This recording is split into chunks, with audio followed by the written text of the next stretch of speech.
Prayers.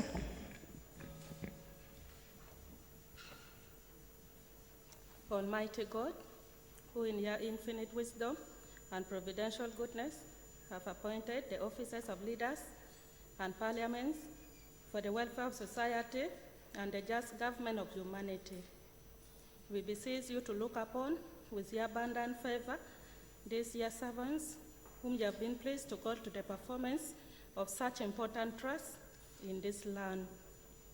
Let your blessing descend upon them here assembled, and grant that they may, as in your presence, treat and consider all matters that shall come under their deliberation in so just and faithful a manner as to promote your honor and glory, and to advance the good of those whose interests you have committed to their church.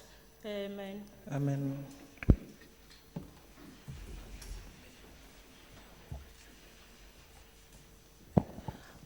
Item number 2 on the order paper, communication from the chair.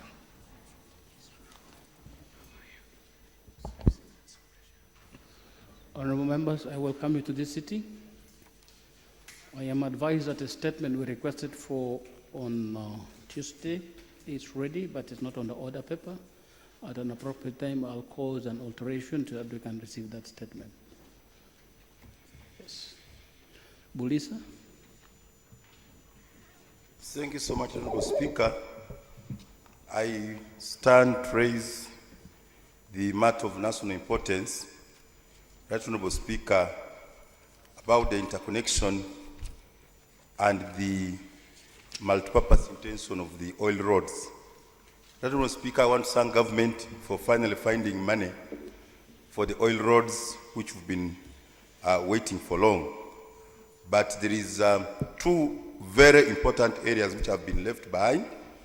The people of Acholi and Bunyoro and West Nile, who have for long been relating these roads, have forgotten that these communities once lived together before the national park and the forest was separated them. Would like to request an immediate provision of a connection, because it's only 20 minutes from Tangi to Wanseko if we found it. But currently, it is taking normal traffic 275 kilometers to go through Karuma, to go through Kiriandongo, to go through Masindi, Kinyara, back to Blisa. And our people from West Nile are dying on water because of lack of that connection. On the other side, between the Greater Rwenzori, Ntoroko, Bundibugyo, Kibiro Hot Spring, the tourism area, and Butiaba, we are taking 12 hours on roads through Hoima, and yet along the lake, we would have the communities who are now dying on water move along the lake, but even all the oil wells are not above the escarpment, are anyway below the Rift Valley. So the purpose, my prayer is that the oil roads should not be done without this very important aspect, which saves money in terms of the logistics of oil, which promotes tourism, which helps our community, and I therefore, Right Honourable Speaker, want to lay on table a letter copy to the President's Office, Minister of Finance, Minister of Works, and TUNRA to the effect that immediately that correction is done to enable this country not only look at oil per se, but other sectors, the post-oil economy. I thank you, Right Honourable Speaker. But Honourable, what is the letter you are laying? The letter is the request for immediate critical interconnection on oil roads in Bugungu, Bulisa, Albert and Graben, along the River Nile, the Lake Albert. And as I've mentioned, I want to lay on table this letter because I've been distributing these copies different, but I wanted it to be captured as laid on table so that this requires immediate action. The roads should start in July.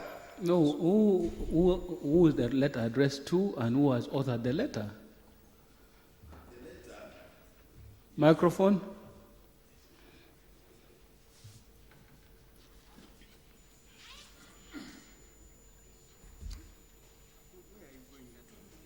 Right Honourable Speaker, I now lay on table the letter, the emergency appeal to government for critical interconnection of oil roads in the Albert and Graben, addressing the Acholi Bunyoro West Nile interconnection and the Greater Rwenzori connection, copied to President's Office, copied to Minister of Finance, copied to Minister of Works, and to UNRA. I lay on table. Okay, let the records capture that. Yes. Yes, Honorable Minister. Thank you, Mr. Speaker. The resources that we are preparing to do the oil loads are according to the plan to facilitate the production of the oil loads. And that's our priority. The load that we are talking about will certainly come in the second phase. But as we speak now, our priority is to make sure that the oil is produced by 2020. Yes, Honorable Bolisa. Speaker, actually now the minister is confirming why I brought the letter. I have just said, for a trailer to move from Tangi to Bulisa, it takes 2 days through Karuma. But if you put a shortcut, it's a 20-hour phenomenon. And the government of Uganda will be losing money in terms of recoverable cost, because what you are trying to get in fast oil is under a profit sharing agreement. So should you increase the cost oil, Uganda will not get the profit. And equal on the other side, we are saving from 12 hours to 1 hour. So I am providing a logistics solution as an economist, as a logistician, because I know. But most importantly, Minister of Finance and in charge of planning, you should be interested in the post-oil economy, the tourism, the cross-border trade, the interconnectivity of our people beyond just fast oil. No, but now you are weakening your argument. Post-oil is now, can come in phase 2. I think the earlier part of the argument is the stronger one. These are the roads going to be used by the oil people. Please. Right, would you like to respond to the member's information?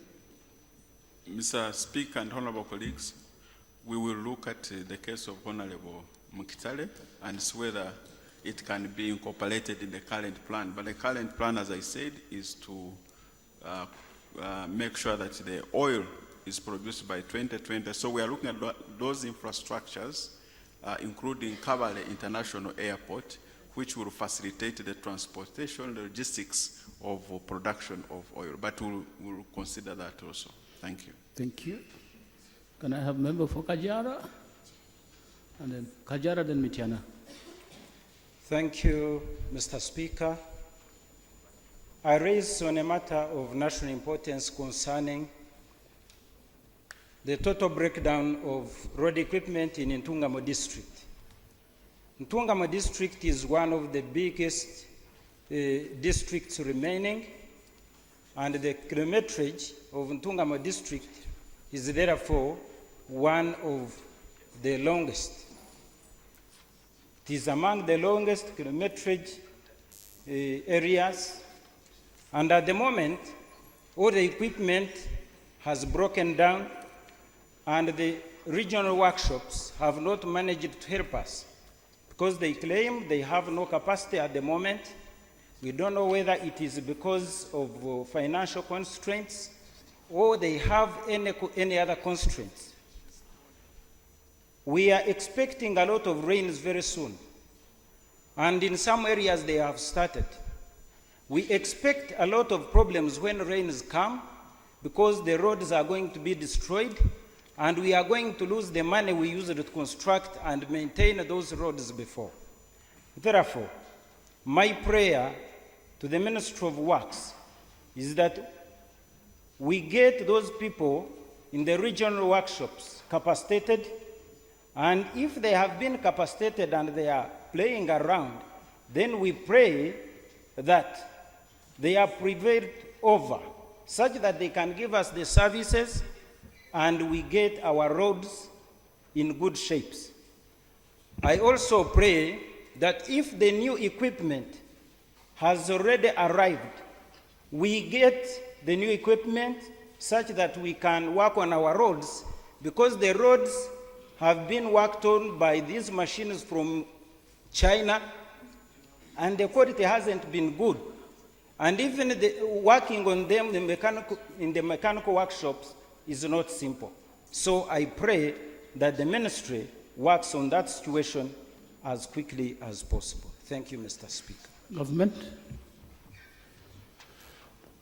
Broken down equipment, rains are expected. What is going to happen in Ntungamo?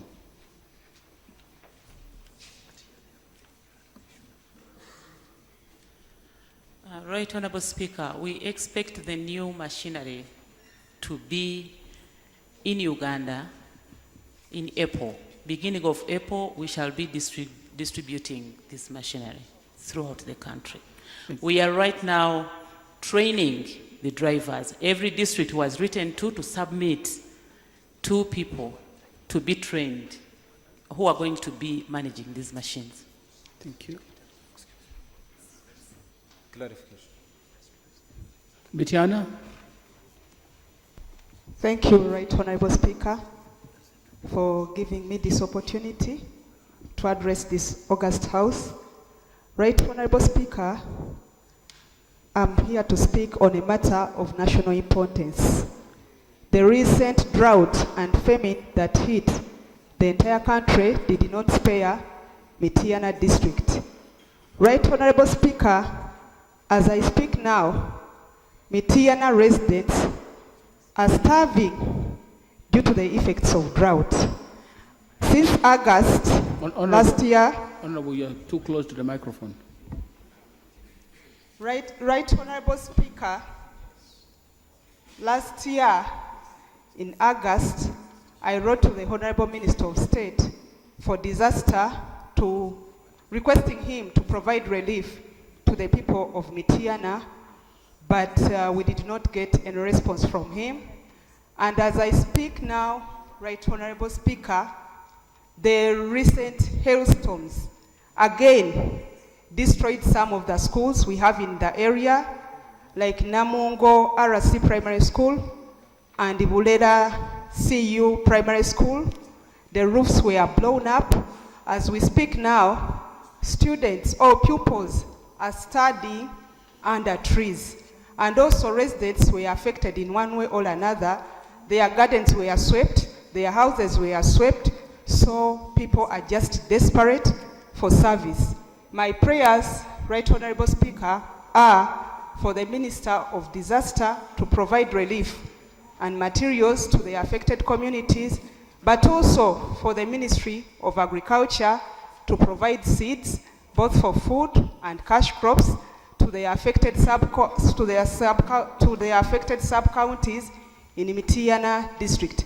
Right Honourable Speaker, I beg to submit. Thank you. Government.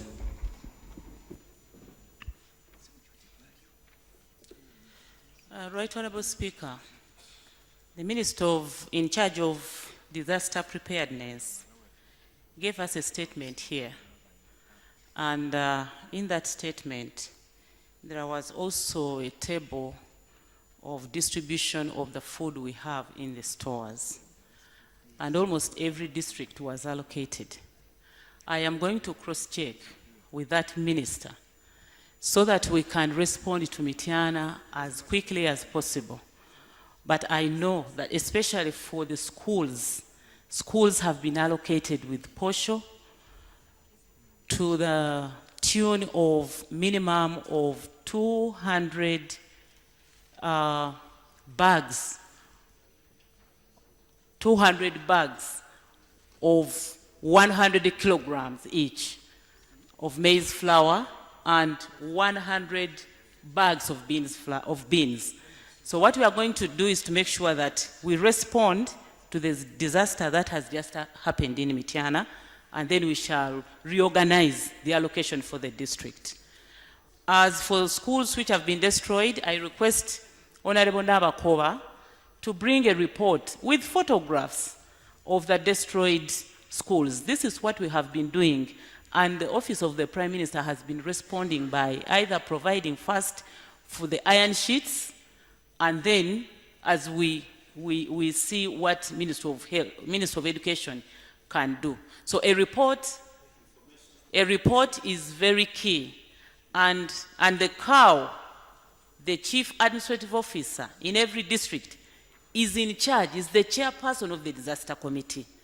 Once disaster hits a place, we must go to the ground, take photographs, make assessment, and then submit.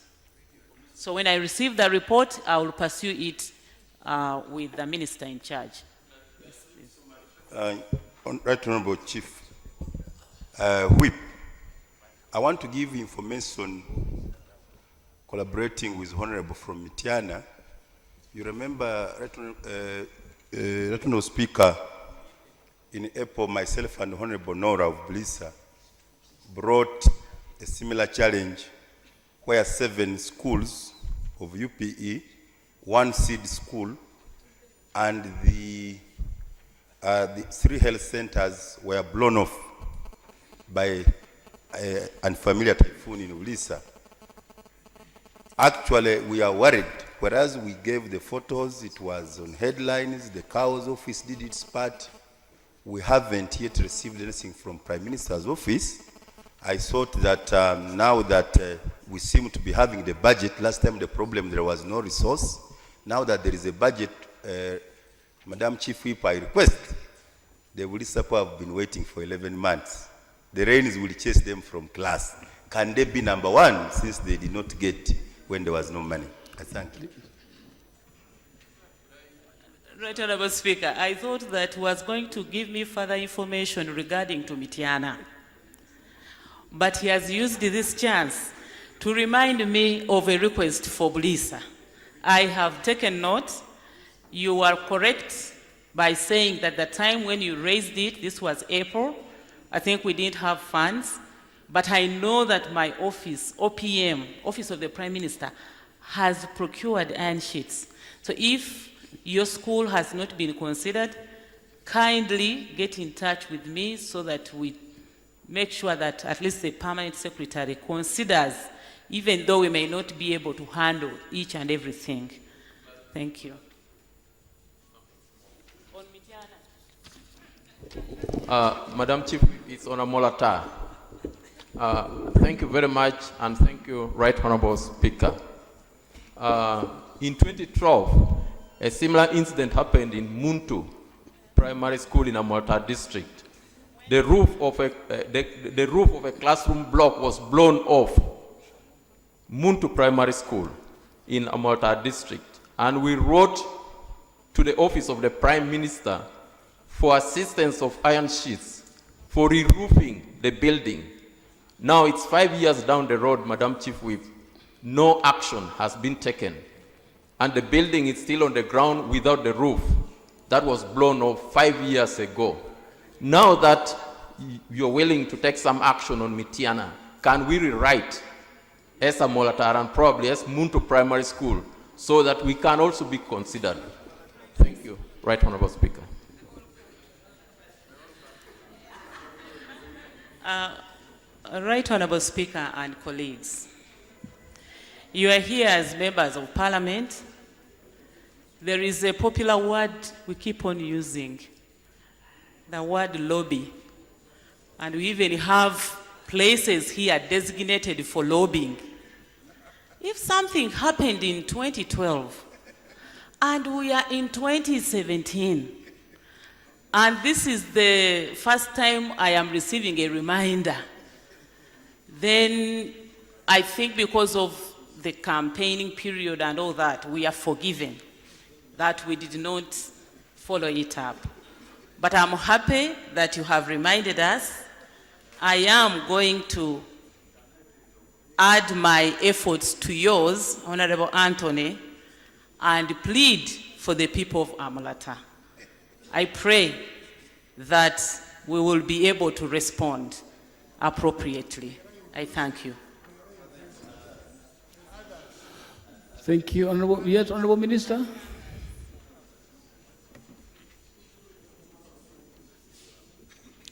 Thank you very much, Mr. Speaker and honorable members. As the Minister of Agriculture, we sincerely sympathize with Mitiana.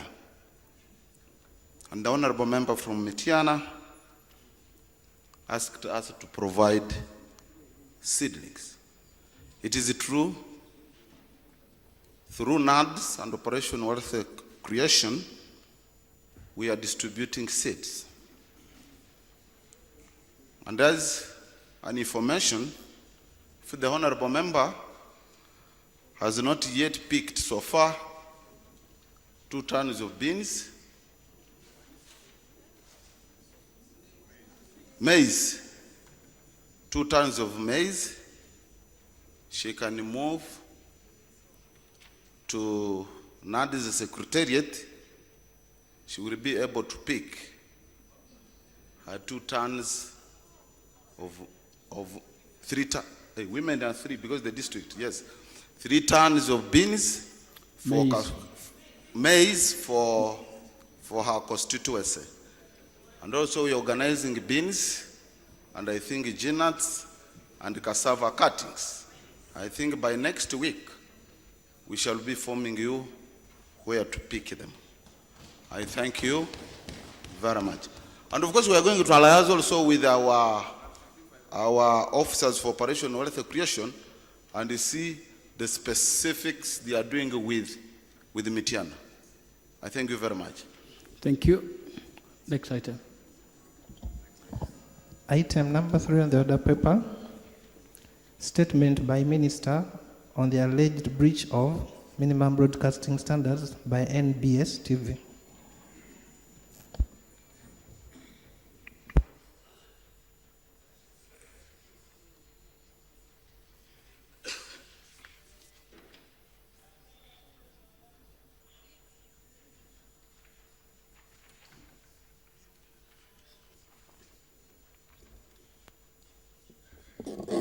Right Honorable Speaker and Honorable Members, on Tuesday 14th March 2017, the Honorable Joyce Atim-Ongom, woman member of Parliament for Lira District, raised a matter of national importance regarding the content that was aired by NBS TV on its weekly Thursday Frontline program while hosting Mr. Charles Womshana. It was alleged that the content in the said program was in breach of the minimum broadcasting standards. Right Honorable Speaker accordingly asked me to make a statement on this matter to this August House. Legal and regulatory framework. Right Honorable Speaker, I would like to inform the House that the regulator, which is the Uganda Communications Commission, is mandated by the Uganda Communications Act of 2013 to monitor, inspect, license, supervise, control, and regulate communication services which include broadcasting. The Act under Section 5J empowers the Commission to receive, to investigate, and arbitrate complaints relating to communication services and take necessary action. Furthermore, under Section 5X of the Act, the Commission is empowered to set standards, monitor, and enforce compliance relating to the content. Section 31 of the Act enjoins broadcasters to comply with the minimum broadcasting standards laid out in Schedule 4 of the Uganda Communications Act 2013. These standards specifically prohibit the broadcast of content which is contrary to public morality, promotes the culture of violence or unethical prejudice among the public, and non-compliance with existing laws. To that effect, the Commission has developed several standards and guidelines for proper regulation of the broadcasting sector.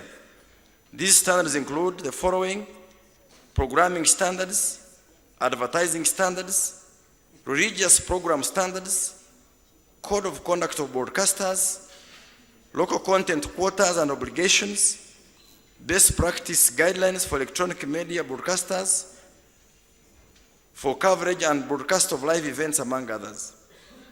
The overarching objective of these standards is to promote responsible broadcasting in which access to information, entertainment, and education are enhanced to enable viewers and listeners to hold broadcasters accountable for irresponsible behavior. The guiding principles behind the standards are respect for privacy, protection from harm, importance of context, protection of children, protection of the public interest, respect for community standards, respect for persons and groups in society. Right Honorable Speaker and members, program on NBS titled Frontline. Fact, what's known so far. Mr. Charles Womshana was Thursday 9th March 2017 at 10 p.m. hosted on the above mentioned program. It is alleged that during this program, the guest used inappropriate and demeaning language in reference to the female members of this August House. Specifically, it is alleged he likened them to prostitutes. The issue in contention is whether or not the language used by the guest contravened any laws governing broadcasting standards in this country, and in particular the minimum broadcasting standards. Action taken so far, Right Honorable Speaker. The regulator, in this case UCC, has independent power under the law to receive, investigate, and arbitrate complaints relating to communication services and take necessary action. UCC, upon receipt of this specific complaint, commenced investigations and is currently reviewing the content of this program against the minimum broadcasting standards and any other applicable laws. The final report and action is taken on the same regarding this investigation will be shared with me as the Sector Minister soon, and I shall accordingly inform Parliament. It is important to know that Section 29A of the Uganda Communications Act 2013 provided that the holder of a license or a producer of a station shall ensure that what is broadcast is not contrary to public morality. This means that the Commission can only take action against the broadcasting entity or licensees and not the guests they host directly. However, any aggrieved party can seek redress in the courts of law against the utterances made by specific guest speakers if deemed defamatory or otherwise. As I conclude, Honorable colleagues and Right Honorable Speaker, regulation is very important for every sector, for every business or profession, so as to protect the rights of operators and consumers. Quite often, freedom of speech and expression are misconstrued to mean freedom to utter anything, including vending insults, hate speech, immorality, etc. This is wrong. In fact, these vices are a threat to the freedom of speech and expression. Uganda enjoys a highly liberalized media environment with about 250 FM stations and 28 TVs licensed. This is testimony to the NRM's government commitment to have a free press and free society with full access to information. Right Honorable Speaker and honorable members, we believe that an informed society is an empowered one. We must therefore fight vices that seek to deaden our platforms of free speech. All broadcasters should know of their obligations in regard to maintaining minimum broadcasting standards such that the consumers of the content are protected. Honorable members, it is instructive to note that under the Uganda Communications Act 2013, a serious and repeated breach of license conditions by any licensee is ground for either suspension or revocation of a license issued. The Commission has continuously informed all licensed broadcasters of their obligations and will continue to do so as to fight unprofessionalism in the broadcasting industry and protect consumers of those services. I beg to state, Right Honorable Speaker. Thank you, Honorable Minister. Honorable members, that's where we are on this matter that disturbed members of this House, and rightly so. Let's wait for the processes to complete, and then we take it on from there. Next item. In the public gallery this afternoon, we have students and teachers from Selwanga Luanga Memorial Senior Secondary School from Kalangala District, represented by Honorable Mukasa Julius Opondo and Honorable Nabaig either. They're here to observe the proceedings. Please join me in coming. You're welcome. Item number 4 on the order paper, laying of papers, ministerial policy statements, financial year 2017/18. Can we proceed with the statements? We have no particular order, so whichever is ready, please lay them.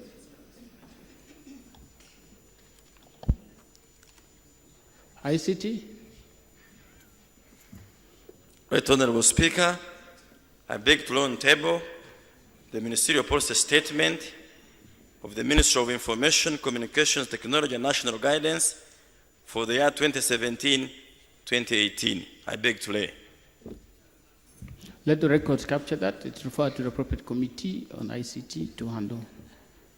Right Honorable Speaker, I beg to lay on table the ministerial policy statement for the Ministry of Health for the financial year 2017-18. I beg to lay. Let the records capture that. It's referred to the Committee on Health to look at and advise the House. Thank you. Please, the documents that are laid come this side.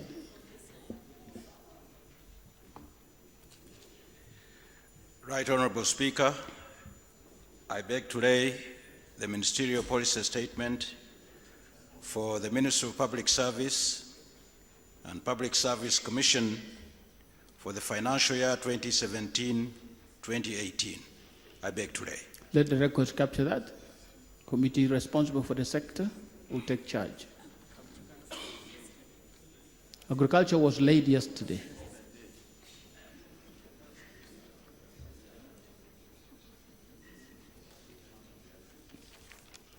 Mr. Speaker, sir, honorable members, in keeping with the provisions of Public Finance Management Act 2015, I beg to lay on table the ministerial statement for the financial year 2017-2018 for Ministry of Energy and Mineral Development, vote 017, Rural Electrification Agency, vote 123. I beg to lay. Let the records capture that. Committee on Natural Resources, take charge.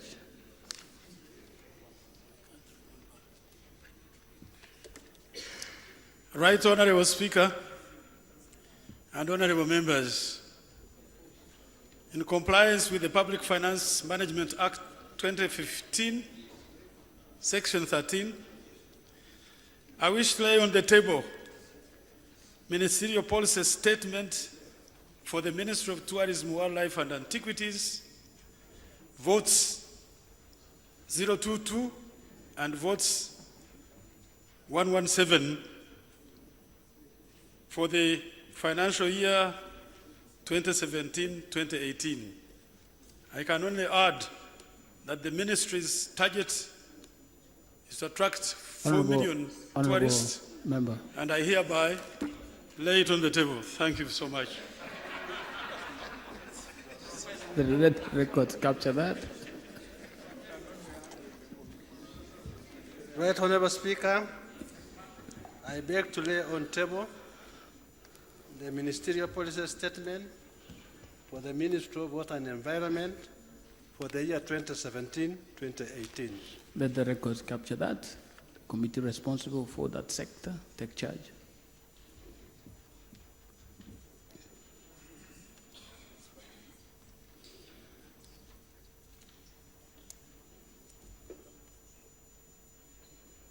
Right Honorable Speaker, I beg to lay on table ministerial policy statement for the Ministry of Justice and Constitutional Affairs for the financial year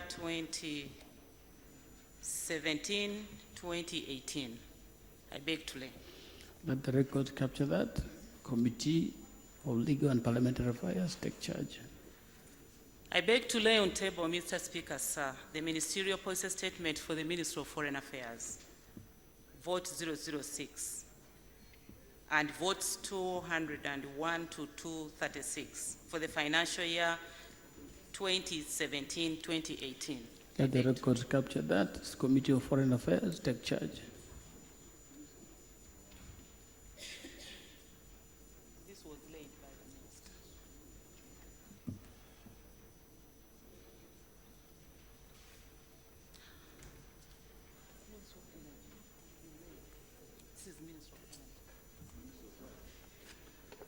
Right Honorable Speaker, Minister of Energy has been laid by Honorable Dujang.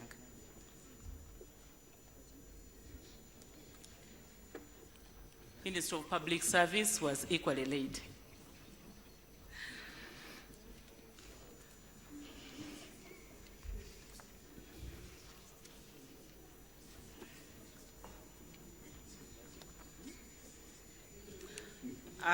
Right Honorable Speaker, I beg to lay on table a ministerial policy statement for the Ministry of Works and Transport for vote 016, vote 113, UNRWA, vote 118, URF, and vote 500 for LGs for the financial year 2017-2018. I beg to lay. Let the records capture that. Committee responsible, take charge. Mr. Speaker, sir, I beg to lay a ministerial policy statement for the Ministry of Science and Technology and Innovation for the financial year 2017-2018. This is the baby ministry. Let the records capture that. Committee responsible for the sector, take charge. Right Honorable Speaker, a ministerial policy statement for the Ministry of East African Community Affairs for the financial year 2017-2018. I beg to lay. The records capture that. Our committee responsible for East African Affairs, take charge. Right Honorable Speaker, a ministerial policy statement for the Ministry of Education and Sports for the financial year 2017-2018. I beg to lay. Let the record capture that. Committee responsible for education, take charge.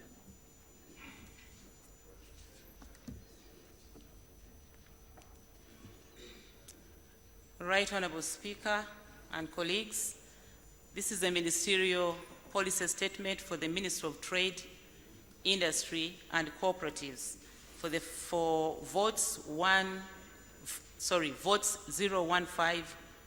110, 154 and 306 for the financial year 2017-2018. I beg to lay. Let the records capture that. Our committee responsible for trade will handle that.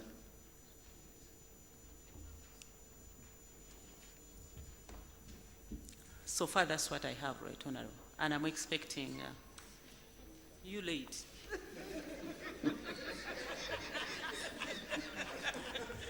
Mr. Speaker, I beg to lay a ministerial policy Why statement. do you want to disown your own statement, Honorable Minister? For vote 008, Minister of Finance, Planning and Economic Development. Let the records capture that. The committee responsible for that sector, finance, planning and economic development, take charge. Have we received all the policy statements? No, sir. I am waiting for one from KCCA, which is on the way from KCCA headquarters to here. And I believe that... the minister is here. Yeah, the minister is not the one bringing it. The person in charge of deliveries is the one bringing the policy statement, sir. But I would have thought that she should have been the one to tell us.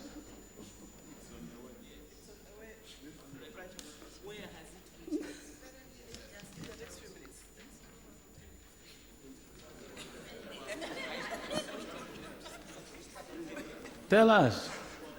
Right Honorable Speaker, I am sure that in the next 30 minutes, the policy statement from KCCA will be here.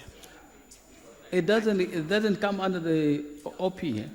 It's a separate policy statement. It's a ministry of it. Okay, thank you. So is that the only policy statement we are waiting for?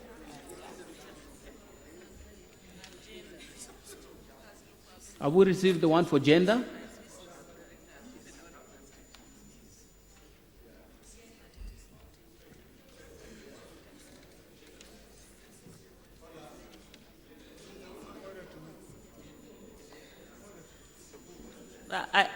Sir, I beg that I cross-check with my office to find out whether Minister of Gender submitted. But I was informed this morning that the Minister of Gender forwarded a copy to the clerk's office. Let me cross-check that information, sir. Clerk, how many have we received so far?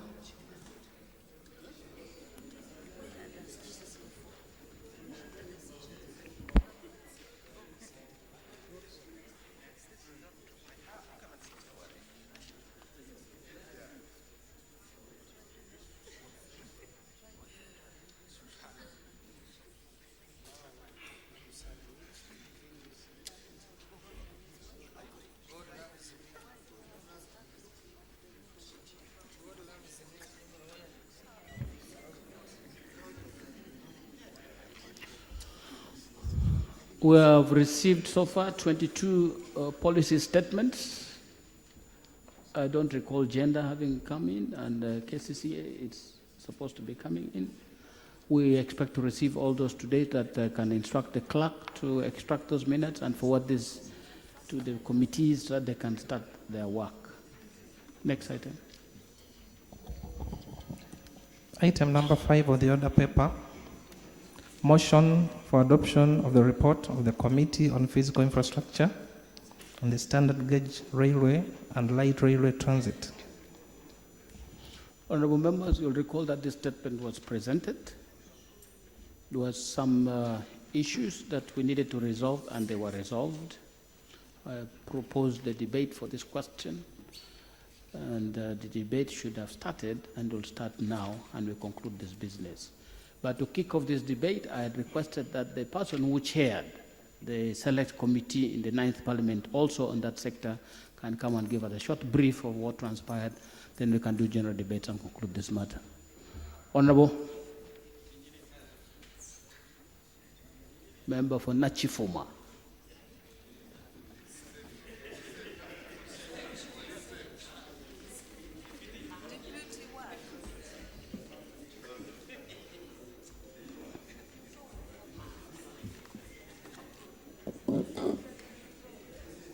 Thank you so much, Right Honorable Speaker. Right Honorable Speaker, I did chair a select committee of the 9th Parliament that carried out an investigation in the procurement process of the Standard Gauge Railway project in Uganda. A report from the Select Committee was laid on table of this August House on the 2nd day of July 2015. Right Honorable Speaker, having spearheaded that process, I came across information that could guide this August House as we debate the report of the Committee on Physical Infrastructure. With your indulgence, therefore, I pray that I make the following comments.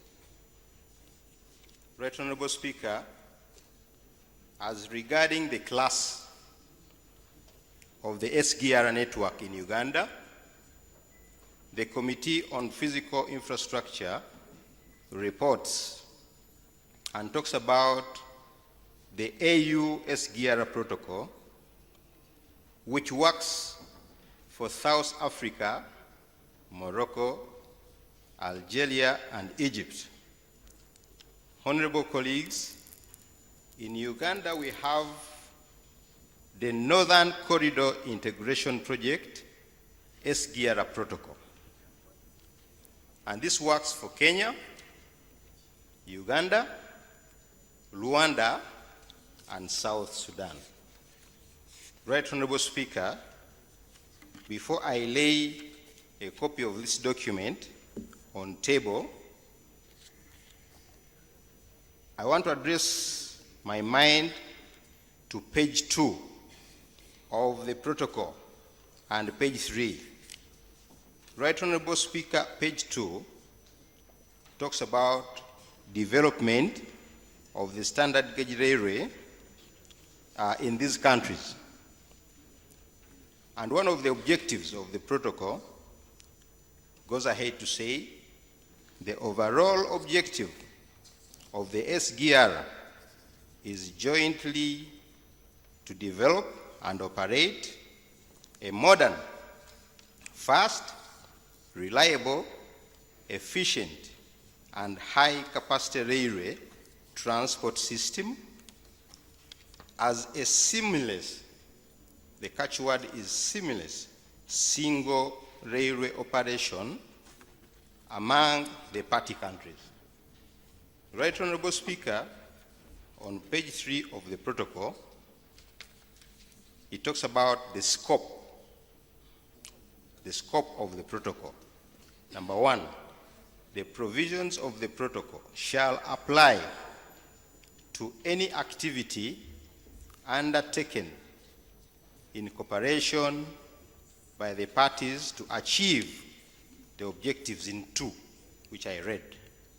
So, for purposes of paragraph 1 above, the parties agree to, among other things, C, to adopt agreed common SGR standards. And finally, K, to develop and adopt mechanisms to ensure seamless operations throughout. Right Honorable Speaker, therefore, it's not true that Kenya can construct a different class of railway when Uganda is constructing a different one. I thought I should make this record clear because we signed a protocol which I want to lay on table. Right Honorable Speaker, this is the Northern Corridor Integration Protocol, Integration Project, Standard Gauge Railway Protocol. I beg to lay. Let the records capture that. Right. Honorable Chair, you seem to be debating the report of the committee. What we wanted you to do is to give, because you did an investigation in the procurement process, we wanted you to bring us on board that that process was okay, what your finding was, so that we can move to the next debate. Yes, much obliged, Right Honorable Speaker. However, as I'm trying to throw light onto issues that were in my report, that were misrepresented in this report, I am constrained to appear like I'm going to again present the report on the standard gauge railway, because even the motion suggests a different report to be debated, Right Honorable Speaker. So with your indulgence, I beg that... No, Chair. The reason I asked you to speak on this is because when this report was presented, a matter was raised that there was an investigation and a report was indeed laid before this House. How are we going to proceed with this one when we don't know about what happened with the other investigation? That's where you come in. So I'd like you to restrict yourself to that. Whether there was misrepresentation or whatever it is, your terms were limited to issues of procurement, so that we can have the debate. If you want to come and debate later, that's okay. But first, tell us about your terms of reference and what your findings were. Very, very briefly, please. Most obliged, Right Honorable Speaker.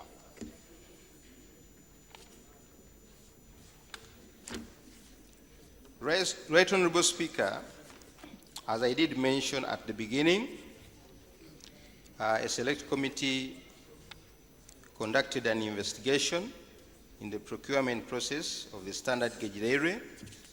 A report was laid on table with our findings and indeed the recommendations, and I am sure by now that report has been uploaded on our iPads. Right Honorable Speaker, we interfaced with quite a number of stakeholders in this subject matter.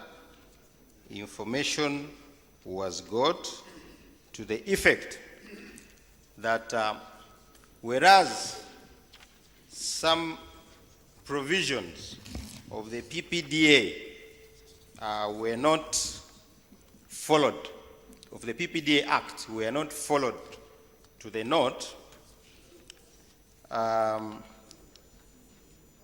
we did not have a very big issue, Right Honorable Speaker, with other issues, including the cost,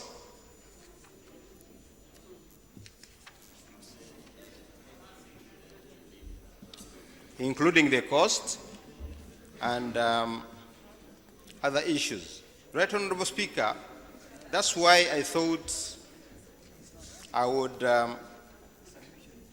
seek some more time to present this report, if that is what this House needs, because the motion was stating something different, Right Honorable Speaker. What I had prepared were talking notes, talking points for this report on the issue of standard gauge railways. Honorable members, can we proceed with the debate on the report of the committee?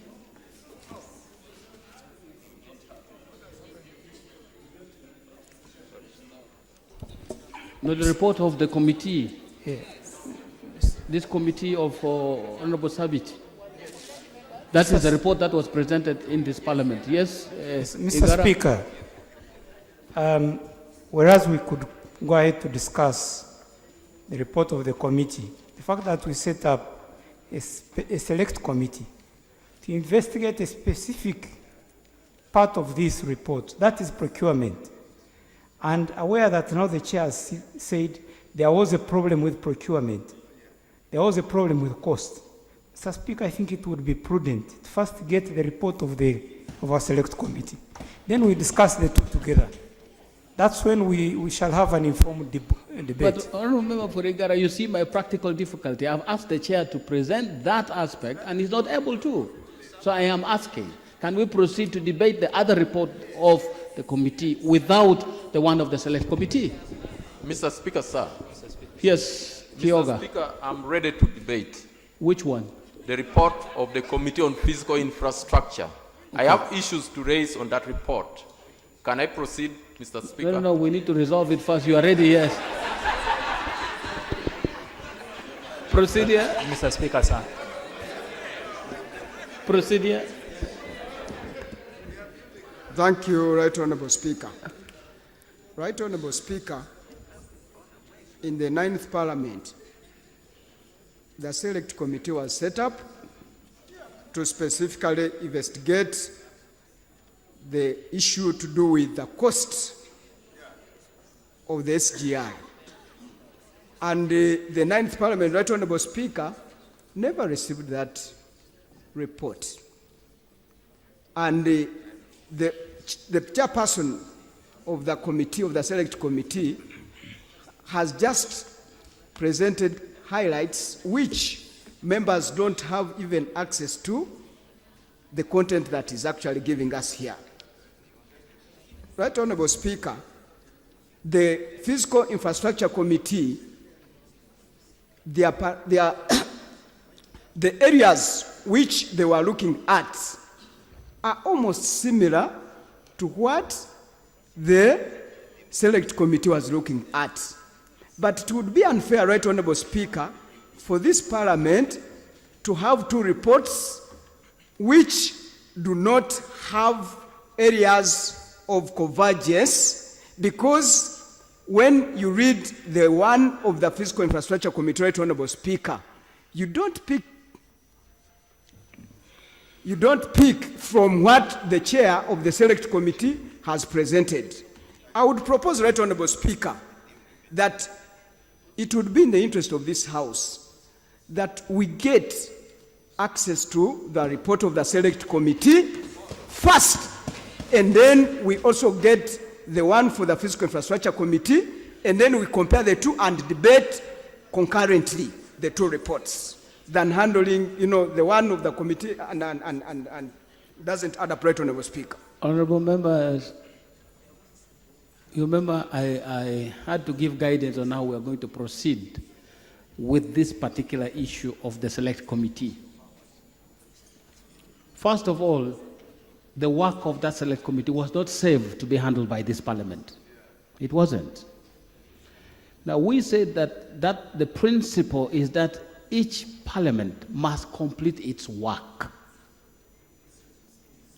There must be no work remaining. That is why all work that are pending, that are not finished by a particular parliament, lapse with that parliament. So this parliament and any other parliament must strive hard to finish what is on its table. But in considering those, there are some exceptions, in very exceptional circumstances, that we save business for another parliament.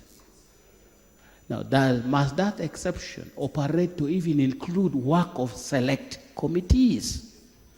We would be stretching it a bit too far. So we took the decision that, first of all, it was not saved, work that was saved, so this parliament cannot handle it. It was never saved. It elapsed with the other parliament. But the information they had obtained, we have the benefit of the person who sat as chair of that select committee, also present in this parliament.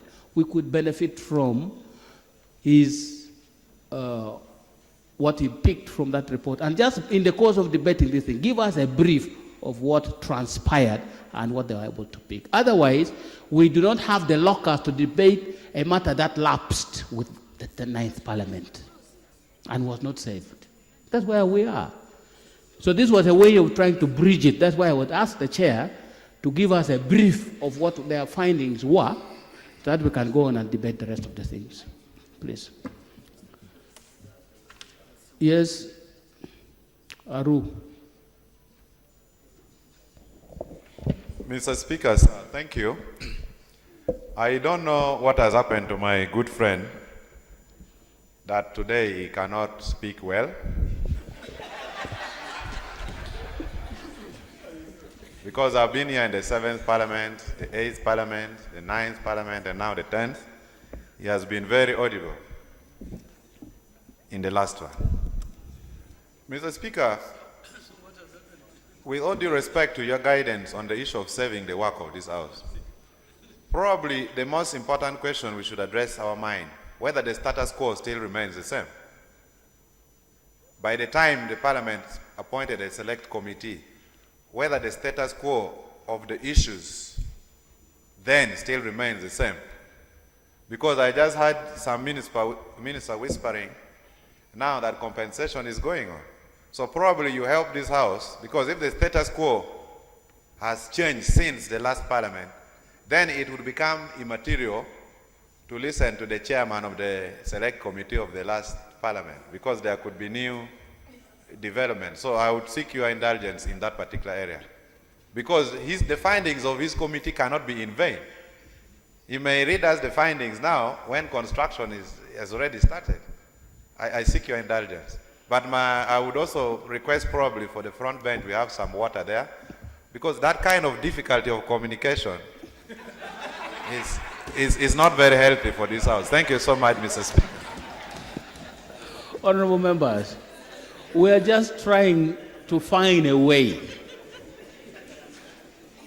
to bring some of the issues that were discussed by the other committee to inform our debate. That's what we are trying to do. We don't have a report that can competently, a report from the 9th Parliament that can competently be discussed by this Parliament. It's not there. But the report of the Committee of Parliament, is comprehensive. It covers all those subjects, from procurement up to where we are at the moment on the issue of standard gauge railway. So can we proceed?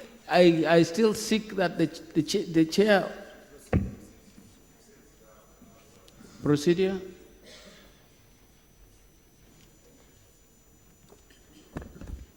Thank you, Right Honorable Speaker.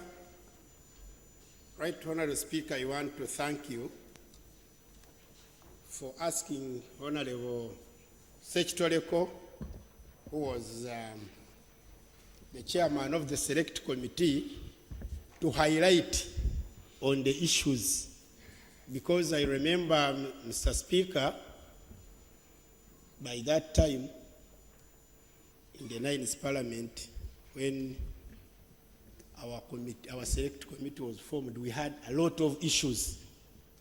And we even given them more time to discuss on these issues. So for you, Mr. Speaker, to request him to highlight, I think it is in order. And it is going to help even the members who were not in this, who were not in the 9th Parliament. Mr. Speaker, I've read the report of the committee. I can assure you, Right Honourable Speaker, there is we should expect much from Honourable Secretary Co's investigation committee if there is something from it. But for the committee, they have not done much. So I have the view that, Mr. Speaker, it is procedurally right, at least hear from Honourable Secretary Co first, who was the chairman, and I'm happy there are other members who are still here who are in this 10th Parliament. Let them present, and later we can discuss, we can debate the two reports. Thank you, Right Honourable Speaker. So you have already ruled on your procedure. Thank you for assisting the chair. Because you... Thank you very much. Yes, Kawempe. Thank you very much, Mr. Speaker. Mr. Speaker, the report from the Committee of Infrastructure, I wanted to know whether, when they are carrying out investigations as a Committee on Infrastructure, they didn't find it befitting to invite members who were on a select committee. And Honorable was the former chair. Me, I thought, committee knowing that they are investigating something that the 9th Parliament had a select committee on, they would have invited and interfaced with those who were still around, and then the views that we are requesting from Honorable Secretary Co would have been incorporated in that report as the way as they were interfacing. But given that if that was not made, Mr. Speaker, I request that Honorable Secretary Co, as the chairperson, let him tell us what he feels was really very, very pertinent in as far as procurement was concerned, and even the findings, because I know that Honorable Secretary Co has that information, and only given time, he can produce that information so that we could, even all members can be on board. Honorable Member, the challenge we have at the moment is that the Honorable Secretary Co is not prepared at the moment to do that. That is the challenge we have. And if he's not prepared, because he had prepared this not to debate the current report. So he's not prepared to report, give a summary of their finding in that report. So that's why we are saying, if it is necessary that we get what that committee found in order to inform the debate, then we cannot proceed with this debate. Okay? We cannot proceed with this debate. Then when we come, when the Honorable Member, former chair of the Select Committee is ready, then he kicks off the debate by giving us full brief of what transpired then we pick the report of Honorable Sabiti and then we move. Wouldn't that be the way to go? It is so ordered. Next item.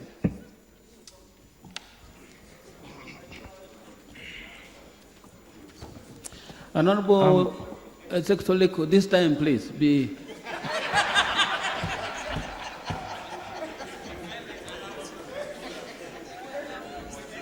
Item number 6 on the other paper, statement by Minister on the burden of sickle cell disease in Uganda. Honorable Minister. Honorable members, we have altered the order paper to accommodate this important statement on sickle cell. because it's urgent and we need to hear it. Then we move to the business. Right Honorable Speaker and honorable members, allow me to thank you for this opportunity to share with the honorable members the burden of sickle cell disease in Uganda. Sickle cell disease is a genetic disorder affecting red blood cells, making them unable to efficiently carry oxygen around the body cells. People with sickle cell disease have two abnormal genes that we call the sickle cell genes, one from each of their parents. While those with sickle cell trait have one normal gene from one parent and one sickle cell gene from the other parent. People with the trait do not suffer from sickle cell disease and its complications, but can transmit the sickle cell gene to their children. If both parents carry the trait, the risk of having children with sickle cell disease is very high. People with sickle cell disease usually suffer from a number of complications, including severe anemia, life-threatening bacterial and malaria infections, recurrent body and bone pains, generalized organ failure, and many other life-threatening conditions. These complications interfere with many aspects of the patient's life, including education, employment, and psychosocial development, with dire social and economic implications for the affected children, their families, and the country as a whole. Because of its high prevalence and its devastating effects, the United Nations, the World Health Organization, and the African Union declared this disease a major public health problem, contributing substantially to the under-5 childhood mortality in sub-Saharan Africa. The World Health Organization urged countries with high sickle cell prevalence to develop and implement national sickle cell disease control programs within the context of their national health strategic plan. Right Honorable Speaker, in Uganda, it is estimated that 20,000 to 25,000 babies are born annually with sickle cell disease. However, 70 to 80% die before their 5th birthday. Sickle cell contributes 15% of the under-5 mortality. The under-5 mortality currently stands at 64 per 1,000 live births, whereas the infant mortality rate stands at 43 per 1,000 live births, as per our Uganda Demographic and Health Survey 2016. Given the above, the Ministry of Health in 2014 set out to conduct a nationwide sickle cell survey to understand the national burden and how it is distributed across the country. Results of the survey showed a high burden of sickle cell disease and trait across the country. The national disease prevalence stands at 0.73%, while the trait prevalence stands at 13.3%. However, the distribution is not uniform across the country. The Mid-North, that is Acholi and Lango, East Central, that is Busoga, Bugwere, Bukedia, and parts of Teso, and Bulisa and Bundibujo, have a trait prevalence of more than 20% and a disease prevalence of more than 1%. 49 out of the 116 districts have a trait prevalence of more than 15%. 14 districts, including Kampala, Gulu, Lira, Jinja, Tororo, Luero, Wakiso, Apache, Iganga, Mayuge, Buikwe, Oyam, Masaka, and Masindi, contribute to 47% of the national disease burden. Following the survey, the Ministry of Health embarked on a comprehensive program aimed at reducing the burden of sickle cell disease. Part of this program is the newborn sickle cell screening, which involves testing of newborn babies and all children below 2 years from high prevalence districts for sickle cell disease and the trait. To achieve this, a modern standardized national sickle cell reference laboratory was set up at the Central public health laboratory at Butavika with help from Cincinnati Children's Hospital based in the US. The laboratory has a capacity to run 800 samples weekly, but is currently running only 2,000 samples per week because of the challenges in the districts. Since April 2015, when the screening commenced, we have screened over 100,000 babies, and over 20 sickle cell clinics have been set up in 20 of the high-burden districts to manage those found to have the disease and counsel those with the trait. The program also involves training and mentorship for health workers in the different health facilities and sensitization and outreaches for people in the different communities. Right, Honorable Speaker, sickle cell being a genetic disease is not curable, but is preventable. Therefore, more efforts need to be put on prevention interventions. There is a lot of ignorance about the sickle cell disease, with many people still believing it is due to witchcraft or curses. Our interventions are accompanied with sensitization campaigns to create awareness. The Ministry of Health, working with various sickle cell non-governmental organizations, has conducted a number of awareness campaigns, especially in the high-burden districts, but these campaigns are still limited. The ministry has also embarked on making strategic partnerships with cultural, religious, and political leaders to sensitize the communities and create awareness. We reached out to the Buganda Kingdom, which accepted to collaborate with us in this effort, and they also accepted to have sickle cell as the theme of the Kabaka Run for the next 3 years, beginning with the 9th of April 2017. While it is the responsibility of the Ministry of Health to ensure control of all diseases, sickle cell disease inclusive, the Health Ministry cannot do this alone without the help of stakeholders, especially you, honorable members. It is therefore upon this that the Ministry of Health is calling upon all of you honorable members to join in the struggle against sickle cell disease through advocacy and creating awareness among your constituents. Lastly, Right Honorable Speaker, we wish to invite members of Parliament for a sickle cell sensitization meeting tomorrow, 17th March, beginning at 9 o'clock up to 1 p.m. at the Imperial Royal Hotel. In this meeting, you will be able to understand the burden of sickle cell in your respective districts, so that we can plan together on how to adequately respond. We also request you to join the Kabaka Sickle Cell Run, as part of the money that will be collected will be used to support sickle cell efforts in the country. I beg to submit, Right Honorable. Thank you. Thank you. Thank you, Honorable Minister, for this information for the members and how the members can help with the mobilization. Can I have Bugweri? Dokulo? Okay. Thank you very much, Right Honorable Speaker. I'd like to thank the Honourable Minister for her presentation, but also for the invitation. Right Honorable Speaker, I have some information for this House. The other week, the National Medical Store has invited the Speaker, plus many members or many chairpersons of parliamentary committees to go on a fact-finding mission at the National Medical Stores. I happen to be part of that delegation together with the colleagues who are chairpersons of committees.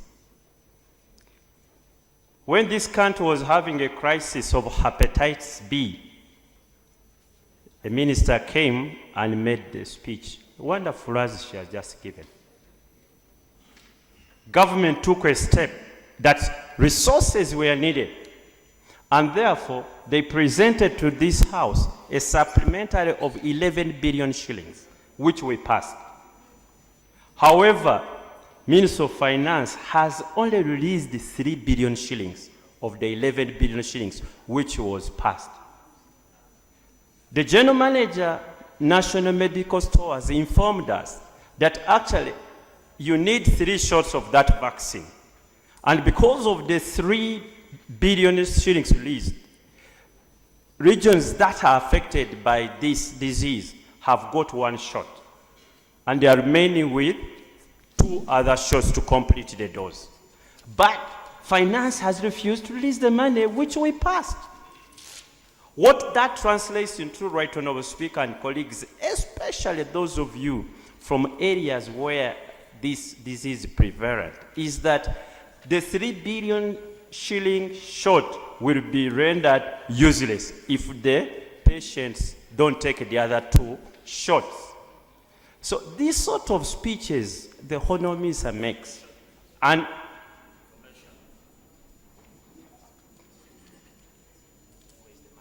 thank you very much, my senior colleague, for giving way.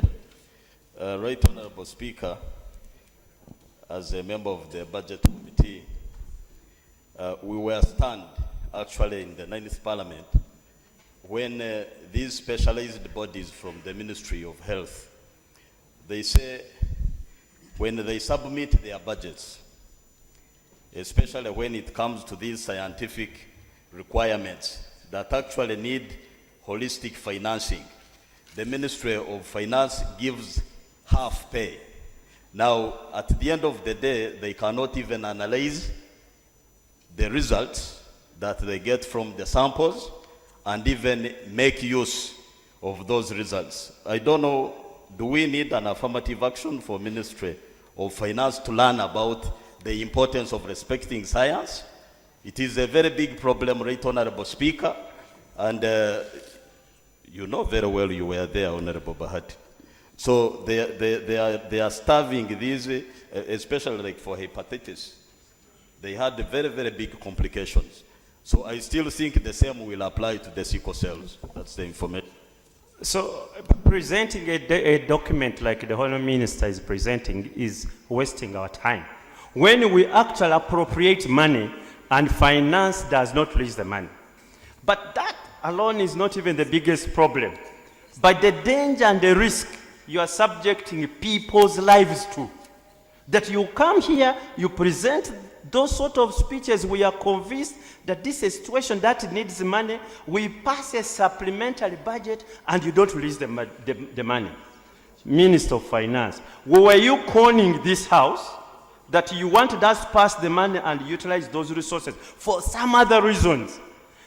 Colleagues, especially representatives of areas where this disease is prevalent, please, there is no money, there is no vaccine, because the Honourable Bahati has not released the money. The 3 billion shillings. You mean the Ministry of Finance? The Minister of Finance has not released the money. So the 3 billion shillings is going to turn out into a nugatory expenditure because the vaccine that will have been shot will be rendered useless. So unless the minister comes up with an explanation, please, I think it's a little bit of wasting our time to come and give us invitations for us to give you money and you don't use that money to buy drugs to treat our own people, therefore risking their lives. This is a matter of life and death, and it's not about, you know, us making flowery speeches. I thank you, Right Honourable Speaker. Honourable Member, I think the matter that is before us now is on this, what is it called? Sickle cells. So let's restrict ourselves to this, please. If we can, then Dokolo. Mr. Speaker, sir, as fate may have it, sickle cells is more prevalent in the north and east and mid-north. When you come to HIV, it is also the same. When it comes to hepatitis B, it is the same. Ebola is the same. Nodding diseases is the same. Goiter. So it is all pointing at those regions. Mr. Speaker, this speaks volume. As a leader, this speaks volume. And when we see that we know everything and we're not taking serious attention to those problems, it bothers me, Mr. Speaker. Mr. Speaker, I've read widely about sickle cells. As a cultural leader, I have been also informed that the prevalence of sickle cells is more in those areas because of our migration, the migration and interaction. When there is incest, when people who are closely related, it predisposes the offspring to the strain. And that's why in our area, in Ilango, we have 156 clans. And these clans marry from clan to clan, and yet the clans are closely related. So this one predisposes. This is what I read. This is what I read about that one. Therefore, when we talk about sickle cells, I think we need to focus on research. Basically, what I'm talking about is research that has been carried. So we should also focus more on the research that has been carried, so that when we are doing sensitization to our people, some of this information are also given to the people, so that we know what we do. Mr. Speaker,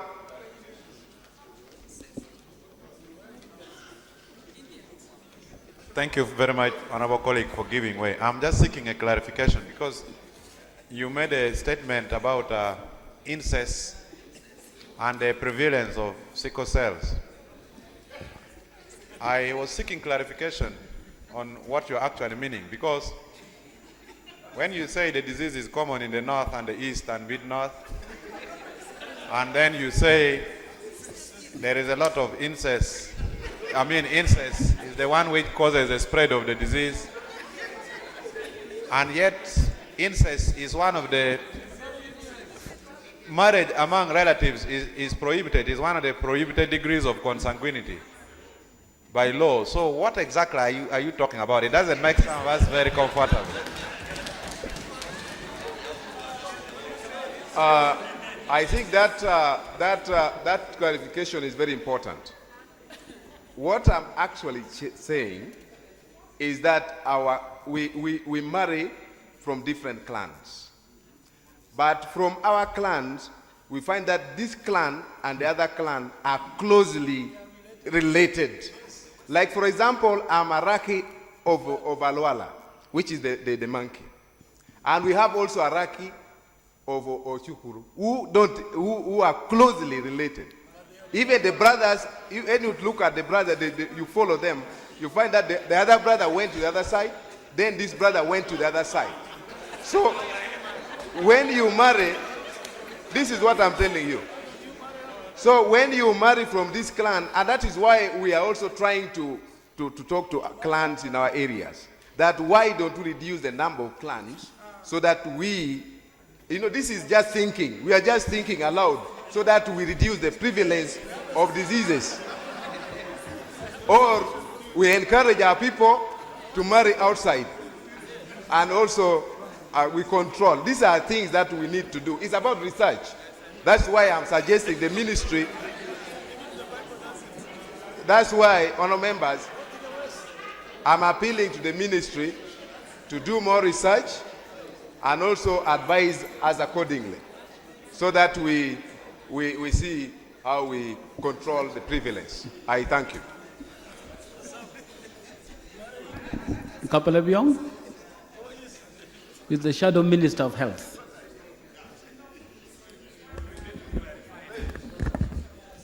Honorable Speaker, Julius Ochen is my name, Member of Parliament representing the people of Kapelebiong County. Honorable Speaker, I stand on the floor of this Parliament on a very important matter which has been stated by the Minister of Health, that is called cells. But Honorable Speaker, I do not want this Parliament to limit the matter of sickle cells, which has been raised by the Minister of Health in this floor of Parliament today, to be something that should be looked in the context of the cry of the Minister of Health to the nation. But I would like to appeal to this Parliament that the problems of skull cells, the problems of all the diseases that have been raised by Honorable Kotogong, are issues that this Parliament must look into. The governance.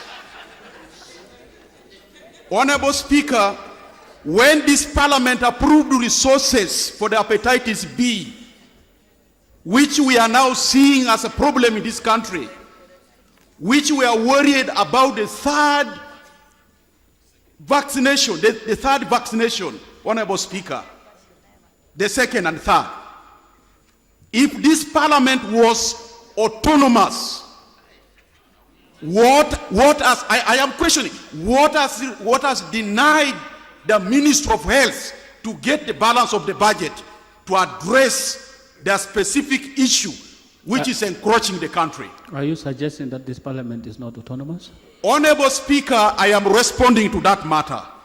Why has the Minister of Finance not released resources required by the Minister of Health, which were passed by this Parliament? And yet people are dying. Honorable Speaker, can I ask, from the time that there was absence of that medicine on the ground, how many Ugandans have died? What does that explain to the independence of this Parliament? Honorable Speaker, I appeal to my honorable colleagues here. We have a problem that, as much as the law puts us at the center as an institution of government that has to check the executives, that has to prevail in this country and to see order, this Parliament is being undermined. And you can see the symptoms of undermining this Parliament by not those other state institutions not adhering to the decisions taken by this Parliament, which impact negatively to the citizens of this country. Honorable Member, there's a law on relevance, our rules.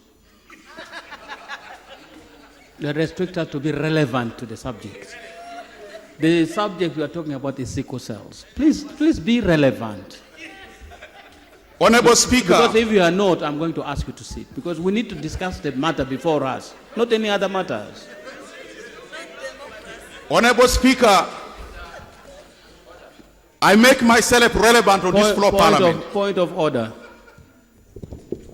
Thank you very much, Right Honorable Speaker. Mr. Speaker, sir, whenever my friend Honorable Chen is submitting to this August House, I always find it hard to understand the point at which he's coming from. Mr. Speaker, I know there are three arms of government. I know there's legislature, of which we are members of Parliament. I know there is an executive wing of government, and I also know there's judiciary. Mr. Speaker, my colleague is doubting the independence of this institution of Parliament. This is my second term in this Parliament, Mr. Speaker. And in whatever we do, we always strive to defend the independence of this institution. I am wondering where my colleague is coming from to doubt the independence of Parliament. Is my colleague in order to question the autonomy of this institution, where he belongs, is a member, without any proper substantiation? Should he doubt the independence of this institution without any proper substantiation, Mr. Speaker? Is he in order?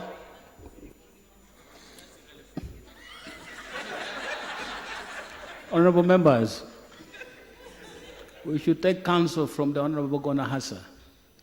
One day he said, in debates like this, we should sharpen our ideas, not our voices.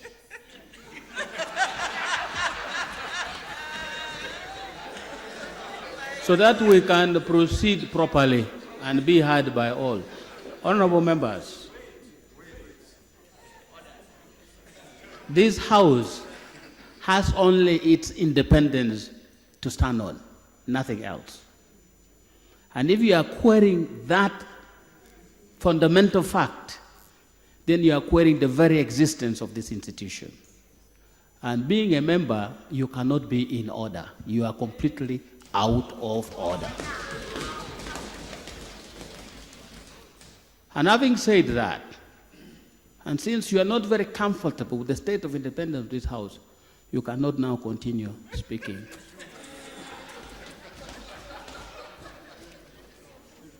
Bukonjo, West.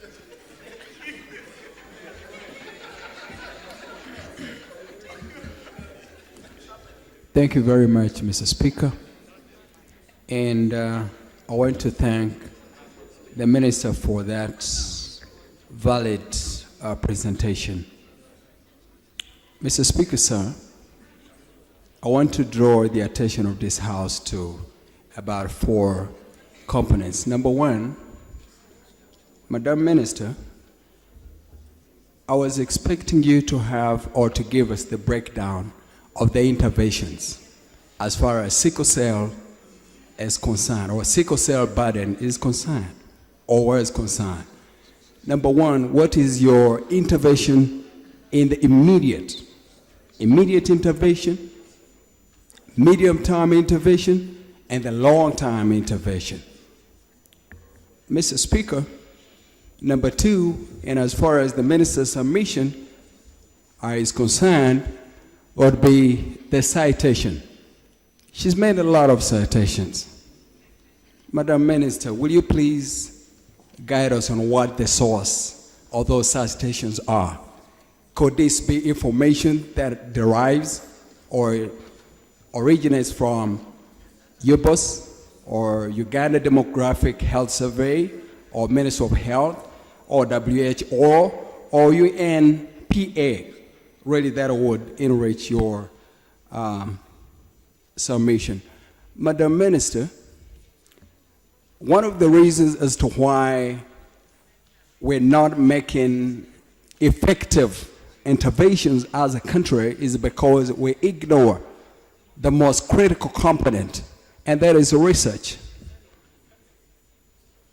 When you say when you gave the way forward, I didn't get from your submission, Madam Speaker, the research. What has been the problem? Yes, you gave us the sickle cell burden, but what is the current scope and range of the problem? Where did we come from? Where are we today, and where do we need to go? Very lastly, capacity building. Madam Minister, you're aware that your ministry isn't always into workshops, not you as a minister, but workshops, awareness. These things really don't translate into, tangible and practical problem solving. I would encourage, Madam Minister, that you should have a component of trying to see how many specialists do we have as far as sickle cell is concerned. I want to thank you, Mr. Speaker. Thank you. Zironko. Thank you, Right Honorable Speaker. I want to thank the Minister for her report. And I'm just wondering, Honorable Minister, you think the MPs can be relevant stakeholders, but we do not have a single detail of the releases of the constituency healthy assembly funds. How do you expect us to help you, Honorable Minister? Thank you. Thank you. Igara. Thank you, Mr. Speaker. Honorable Minister, thank you for your statement. And your figures generally agree with what we have on the internet. I'd like to quote the following, that if both parents have the sickle cell trait, there is a 25% chance that the child will pick the trait from both parents. It's a serious matter, Madam Minister, and I wanted to ask two things. One, could you give us a breakdown of the burden of this disease at our district level? Secondly, I'm looking at the action, what you are requiring of us. And you've said members of parliament should assist in mobilization, in sensitization. But there is another role we have, which I believe we could assist with, and that is budgeting and appropriation. And I'd like to read what one of your colleagues stated, that this kind of high statistics call for fast intervention through promoting sickle cell screening at birth and at all stages. And for this one to happen, it is only possible with the procurement of more hemoglobin electrophoresis machines to support the only one at Mulago Hospital. Madam Minister, we are at the time of budgeting. It is crucial that, apart from giving us these figures, and indeed raising awareness, which you have done quite well, what have you prepared in the budget to support interventions to control sickle cell?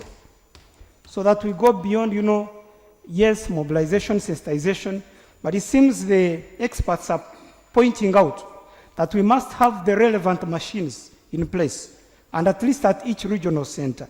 I would like to challenge the Honorable Minister to tell us whether there is something forthcoming in the budget so that we support you, we procure these machines, and we help to control and alert the parents of this problem. I thank you, Honorable Minister. Thank you, Mr. Speaker. Thank you. Rute?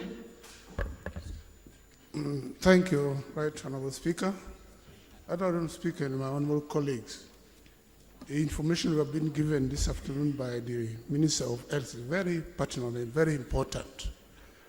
But, Honorable Speaker, I'm wondering really why the Honorable Minister cannot come out with a supplementary budget to address some of these very pertinent issues. Even hepatitis B, if the other 11 billion shillings is lost. And then to Honorable Speaker, there is now confusion between science and tradition, as Honorable Court Felix has been saying. To me, the most serious issue is in our local communities, there are even lances, traditional medicine men, who are confusing the community that they can cure this sickle cell. And people are rushing to them with no positive results.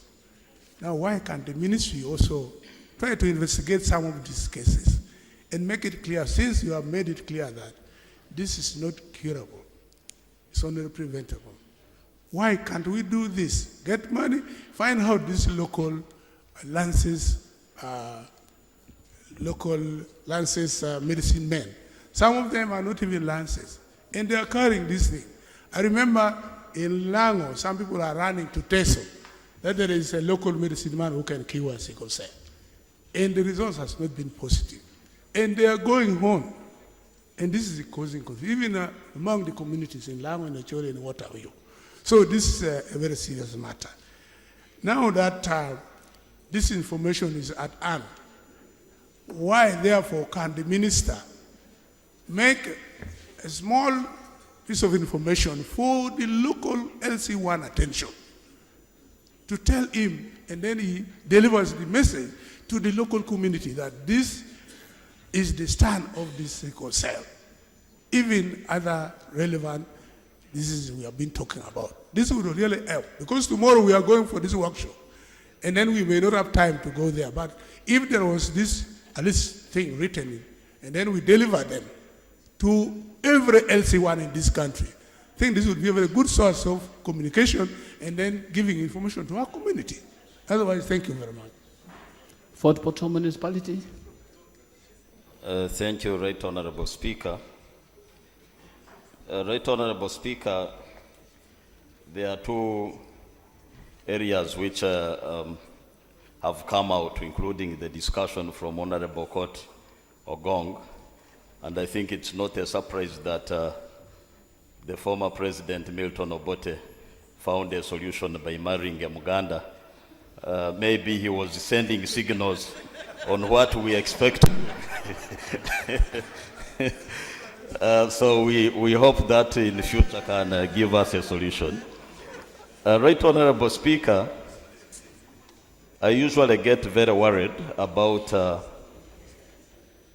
us as a country surrendering our obligations, responsibilities and duties when it comes to the health sector. Much is left to the donors and other self-help organizations. Now, the mentality in the Ministry of Health, when it comes to some of these specific cases, like sickle cells, the tendency to leave these sickle cells at the periphery such that it is a donor affair. I find it very disheartening when you are just thinking of foreigners to be the ones to think about our own health more than ourselves.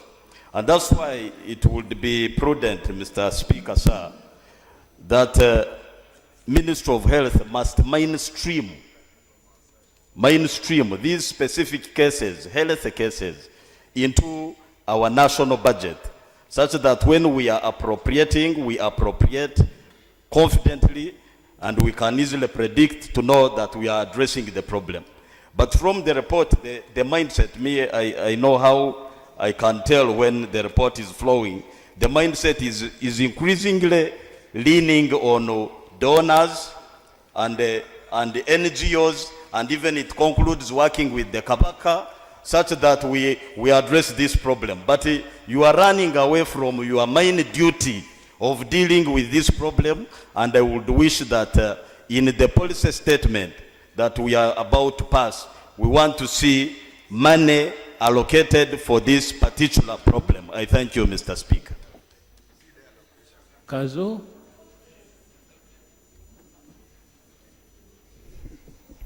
Thank you, Mr. Speaker. Mine is a small clarification, actually arising from Felix Okoto Gongo's submission of incest.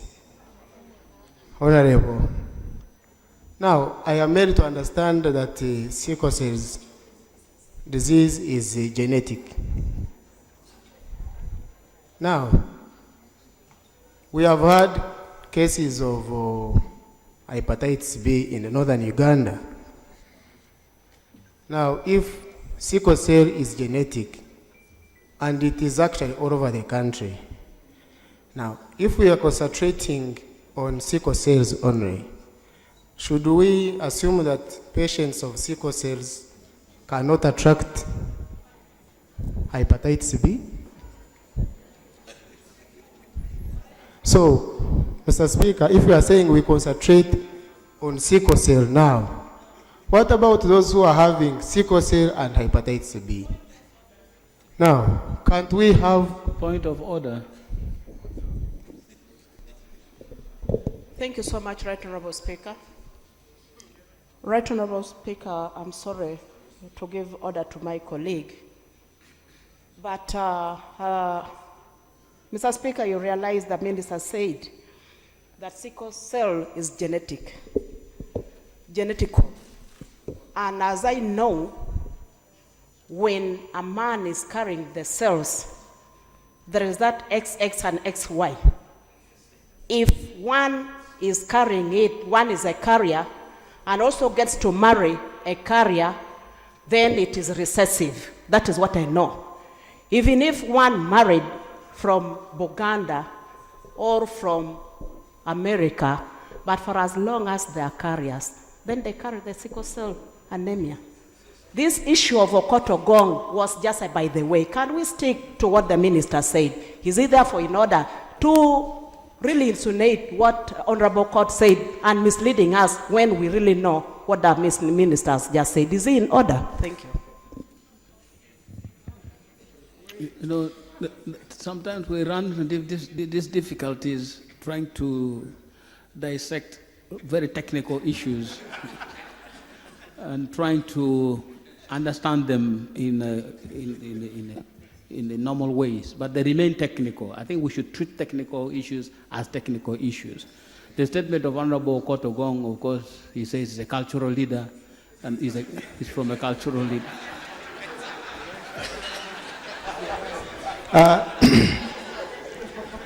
Thank you, Mr. Speaker, for your wise ruling. But the matter still is, how shall we remain having piecemeal budget on different diseases? When there is malaria, you come here ask for budget for malaria. When there is typhoid, you come here ask for budget for typhoid.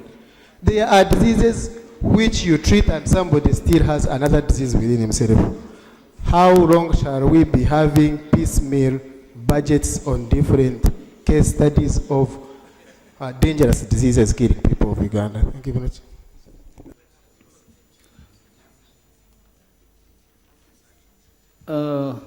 Is that Bufumbira or Bufumbira South yet?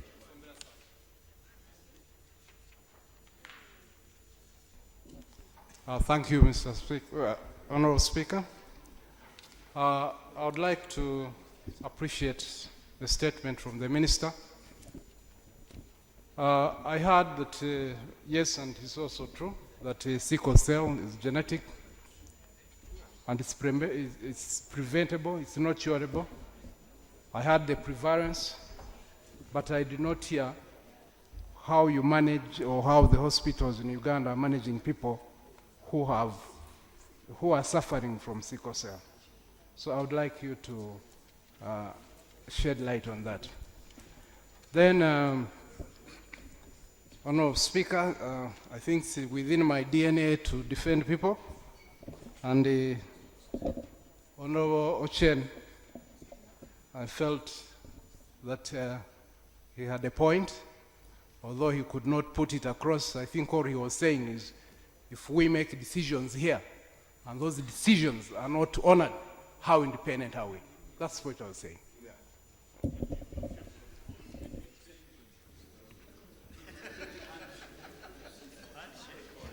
The honorable member at the back.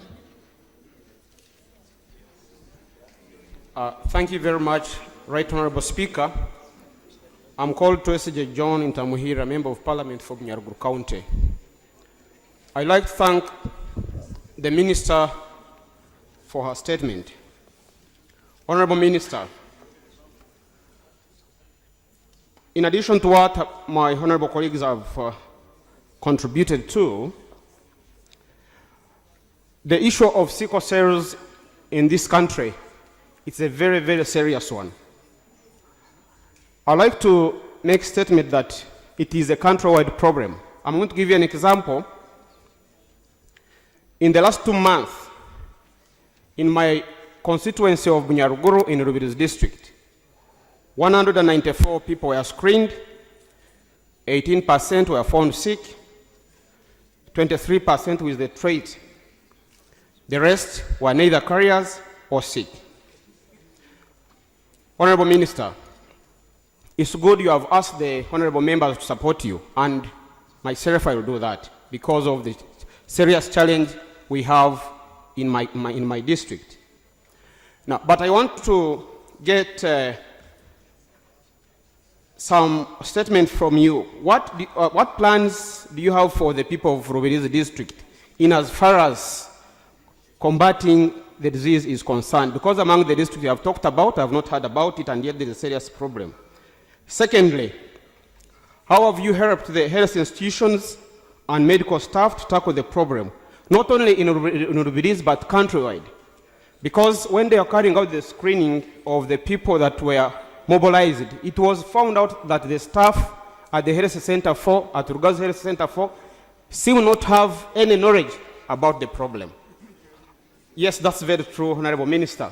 So, Right Honorable Speaker, I would like to the Minister to shed more light on this, but also to be aware that the entire country is affected by this problem. I thank you. Kwania, then I come this side. Kawempe. Thank you, Right Honorable Speaker. Right Honorable Speaker, I want to thank the Minister of Health for the concern of the ministry and making a presentation in the House. However, Honorable Minister, the statement is showing that the commitment in fighting the disease, the sickle cells, is minimal. Because one thing I want to put forward, Right Honorable Speaker, is that when the minister talks about screening the children and all this, that is almost towards the tail end. What is most important is screening people who are intending to get married, so that you know if they have got the traits, if they are carriers, and they are advised on what to do, whether to continue or not to continue. Because if you are a carrier, chances are very high that among the children you will produce, 1 or 2 or 3 are going to be sicklers, or being carriers. So that is the most important point, first of all. Then we look at the management. How are we going to manage those ones who are already having sickle cells? The children, because the most serious problem is sickle cells is so expensive in terms of resources to manage it, in terms of time that you need all the time to spend on caring for the child, and then in terms of stress. So that becomes a very big problem that as government we should take interest in it. And then above all, we don't have the machines or equipment for screening. Why don't you, as you talk here, tell us that we are now preparing to ensure that those district hospitals or referral hospitals in the north, in the east, we are going to supply them with a screening machine so that we do the campaign. People before marriage, you have to screen yourself just like HIV/AIDS, and then you know. And then after that, we see how to manage them, because people are doing treatment outside. There is a bone marrow implant that is being done. Are we also planning for the same to have it here so that we can manage sickle cells effectively? Otherwise, this statement, we are going to proceed with the kabaka, and then we talk, and then we leave it there, and then we end up with the honorable or change scenario of doubting whether Parliament have got powers, and yet somebody in the Ministry of Finance, somebody in the Ministry of Health are not committing themselves to implement what Parliament has asked them to do. So, Right Honorable Speaker, I want the Minister to come very clearly on the plan, on the issues that have been mentioned. Thank you. Thank you. Kawempe. Bulamoji. Thank you very much, Mr. Speaker, sir.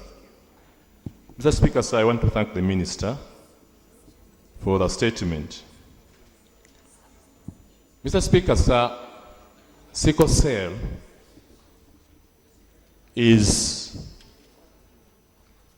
life-threatening to many Ugandans.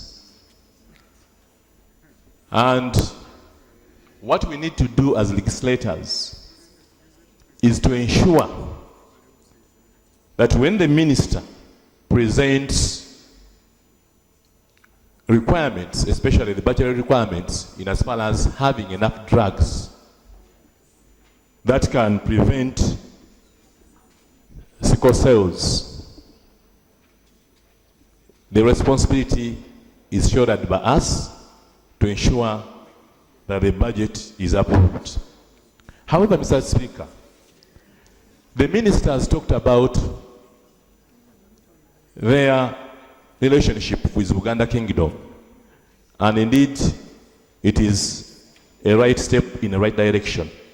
But I also request that when you use these cultural institutions, we use them effectively well. As they have done with Uganda Kingdom, I would expect the minister to have a plan for even other kingdoms, because messages through our cultural institutions go faster than any other arrangement. I would also like to know from the minister how he has teamed up with the religious institutions, because they are also very important in as far as disseminating messages is concerned. So I would wish to see the ministry teaming up with our religious institutions in as far as awareness is concerned. Thirdly, Mr. Speaker, when someone is intending to marry, the first thing that you ask whether you have gone for HIV testing.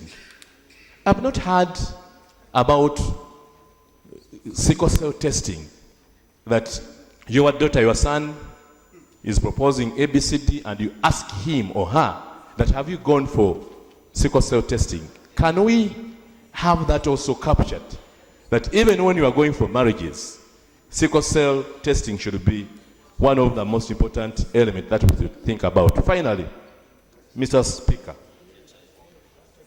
when we look at the percentage, I don't know whether the Ministry of Health is also teaming up well with the Ministry of Education so that we carry out sensitization through the Ministry of Education in schools. Because if we capture the education sector, then we would have captured many, many people in that sector. I would like to see, to inquire from the Minister if she has also utilized the chance of teaming up with the Ministry of Education in as far as disseminating this information is concerned. Thank you very much. Ulamoji. Thank you very much, Right Honourable Speaker. And thank you, Honourable Minister, for the statement. The fact that we are losing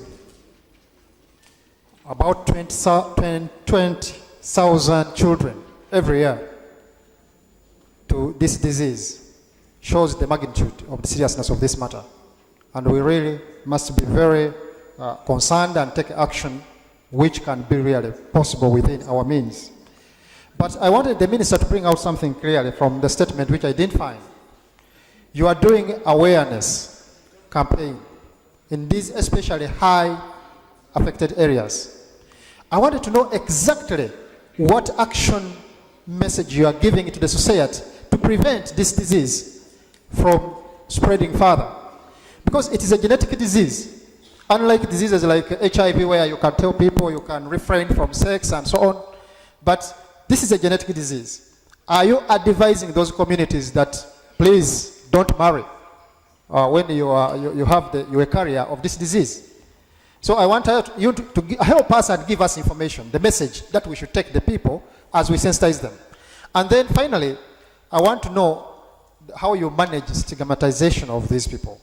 Because if somebody, it is found really that somebody has got, is a carrier, has this cell, the chances are that this person might find it a problem to marry. If, for instance, you say, go and test, remember he's going to live with it. So how is this situation being managed of stigma of these people who are carriers of the disease? I thank you very much, Right Honourable Speaker. I'll have Koboko, then finally. Right Honourable Speaker, I heard the Bunyos. minister's outcry loud and clear that 20 to 25,000 babies are born every year with this sickle cell, and more than 80% hardly survive beyond 5 years old. So it's a serious problem. The minister is asking to be helped, first of all, to manage this process of those infected. The minister is also asking to be helped to screen as these babies are born in these high burden areas, in the north and in east and elsewhere. My question goes to the Minister of Finance. A supplementary was passed here to support this process, 11 billion or so, and only 3 billion was availed. What happened to the balance? Can this House be told where the balance went so that the Minister of Health can be assisted to manage this critical process? Imagine young Ugandans cannot see the age of 5 years and beyond because nobody is caring to help them to manage this disease burden. So can we get clarification from the Minister of Finance where the balance of this money is and what is being done to make good what was appropriated by this House by way of supplementary. Thank you. Bunyoli? Thank you, Right Honourable Speaker. Right Honourable Speaker, I stand here with the tears because in our village, Right Honourable Speaker, a poor man's wealth is his health. Most of our people, Right Honourable Speaker, are poor, and the only wealth they have is their health. May I know, through you, Right Honourable Speaker, where did the 11 billion go? Does it need investigation? Right Honourable Speaker. Finally, Right Honourable Speaker, we are very happy for the invitation given to us by the Minister of Health. I want to remind this House, Right Honourable Speaker, that one time the Ministry of Health invited members of Parliament to go to Kutabika in the lab. And we were buried, we were not allowed to enter. May I know from the Minister this time whether the workshop she has called us, they will not deter us, because we went to Kutabika and we are like peasants. Right Honourable Speaker, can the Minister assure the House that when we go tomorrow to the workshop, we shall be not taken as peasants as they may think? Right Honourable Speaker, I want to thank you. Thank you. Chair of Committee, Files. Thank you, Right Honourable Speaker, for this opportunity. I would like to first thank the Minister for having brought the issue of sickle cell to the forefront. As a positive person looking forward, there is always a starting point, and so this is a good initiative giving publicity to sickle cell. So I would like to thank the Minister for that. However, but still on sickle cell, to explain the burden of the disease for members to understand. Most of the times we hear that there is no blood in Nakasero for transfusion. It is because we require a lot of blood to support these children when they are sick, the sicklers. And that is a high consumption area. And so it is expensive to treat this disease. So as Parliament, we should support the Minister, but also encourage her to take it further than the statement which we have received, and include this in the framework paper and policy statement. I must accept that there are challenges with the Ministry of Finance, but I want to call upon this House. You know, there is Operation Wealth Creation. My brother from Butaleja said health is wealth. Recently, the shadow of defense said that health is a security issue, because many more people have died of hepatitis, of sickle cell, than what terrorists have killed. And I want to urge this House that on top of sickle cell and other diseases, in order to manage them, we need, as a Parliament, to stand up, especially in this season of the budget, and emphasize to everyone on the front bench to take that message to Cabinet and to the Minister of Finance to prioritize funding of the health sector. To diverge a bit from that, Right Honourable Speaker, a lot has been talked about the 8 billion. When the Minister of Finance rose on that issue when it was first raised, it was an issue of accountability. It is unfortunate that Honourable Katuntu has gone out. But I would like to suggest the Parliament passed a supplementary budget. the consuming agents and ministry failed to do accountability for 3 billion. It means there are problems in 2 areas. One is the Ministry of Finance, but also in the Ministry of Health through National Medical Stores. So we are going to request the Ministry and National Medical Stores to do accountability for the money that has been released, because that is also a problem. Because much as people are talking about 8 billion now, this financial year, every quarter, Ministry of Finance has been releasing money to support the hepatitis program every quarter. But you will be hard faced to get any detail from the ministry on how many people have received the first dose of the vaccine, how many people have received the second dose of the vaccine. So there are many issues of accountability, and if Honorable Katut was around, I was going to request through your office, Right Honorable Speaker, that we do some work on national medical stores as Committee of Health and COSASE, but also we ask for accountability from the ministry, from the vaccines that have been bought so far, because we may be asking for more vaccines when we are not getting value for money. Thank you for this opportunity. Thank you. Can I have the minister?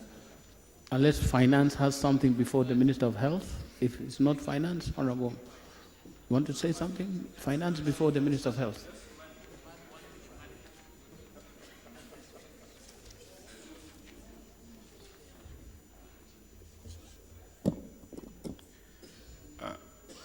Mr. Speaker, as I said 2 days ago, it is true that this Parliament approved 11 billion shillings towards addressing the issue of hepatitis B.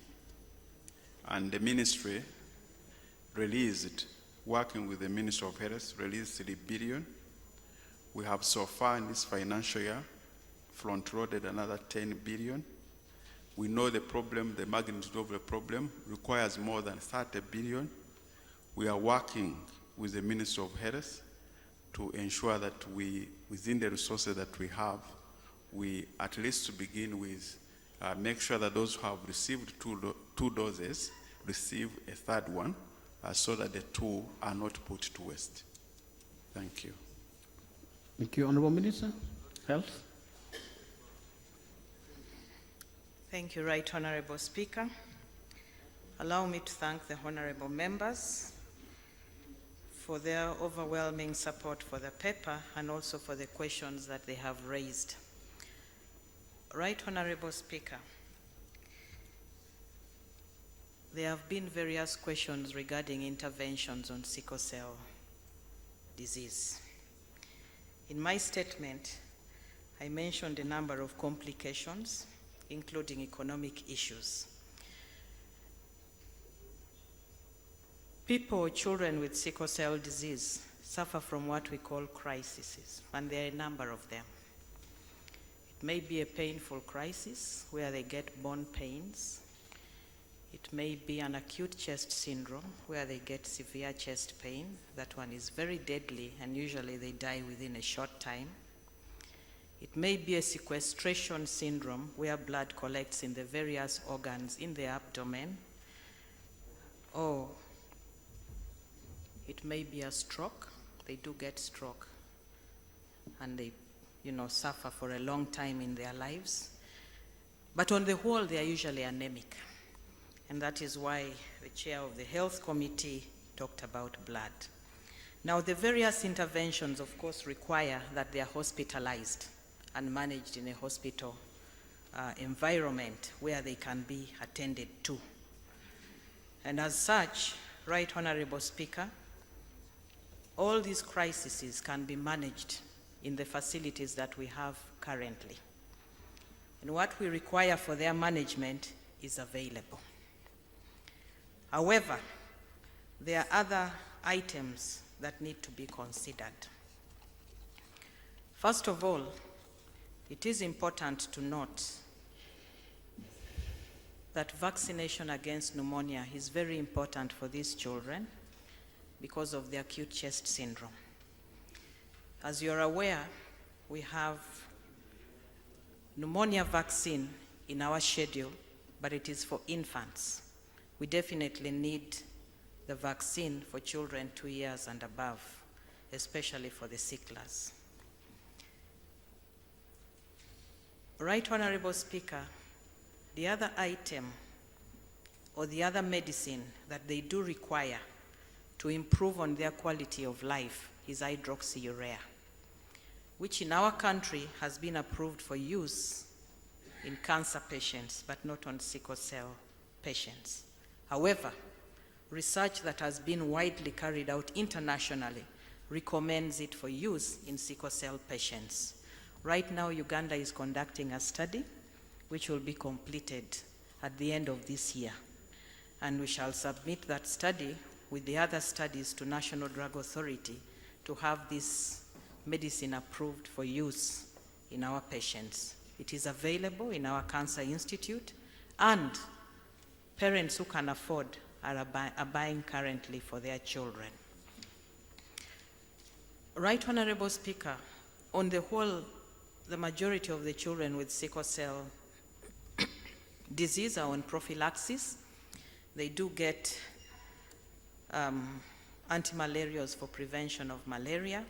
They get what we call folic acid, and a number of them are on immune boosting medicine. So regarding the intervention as asked by the honorable member, it depends on the crisis that any of those children or even adults with sickle cell disease gets.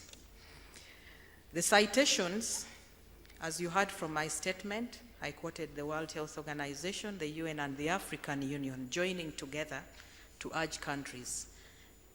And it is important that countries carry out a survey. And the survey I quoted of 2014 was carried out in Uganda. And it was called the Sickle Cell Survey 2014 that gave us those results that we are now referring to. However, if you ask about the different hemoglobinopathies, we are able to screen all this in the laboratory that we currently have. Right Honorable Speaker, regarding the burden of disease at the district levels, I did indicate clearly that when members come tomorrow, we shall be able to tell them about their districts, each of them. There are 116 districts in this country. Surely I cannot remember the figures. So that is why we are inviting them to come, so that we take them through and also empower them with more information regarding sickle cell disease. It is very important. Honorable Minister, on that, the House is sitting tomorrow. I don't know what time this... It is in the morning at 9. In the morning, okay. Yes. Right Honorable Speaker, we did request the members to come to support Ministry of Health in mobilization and sensitization because the population listen to them as leaders. And when they speak, the population will know that that is the information they need to take. Obviously, the reason why we are calling them is to empower them with information about sickle cell disease, because what I present here is just a brief summary, but more information can be given to them. Regarding electrophoresis machine, Right Honorable Speaker, I did indicate that we have a national reference laboratory. And when I talk about a national reference laboratory, I mean it is internationally recognized. We have one such laboratory in Butavika. And Right Honorable Speaker, we have been using this system for HIV, for hepatitis. We are able to collect samples from whichever part of the country and bring to Butavika for screening and give results back within a record time. This machine that we have is able to analyze 800,000 samples in a week. We are underutilizing the machine. However, I also take note that it is important to have some of these in the regional referral hospitals. Obviously, it will require money to procure them and human resources to be trained to handle them. We have in plan that, and we shall work it out and bring the budget accordingly. Right Honorable Speaker, regarding information for the local councils, we are already in the process of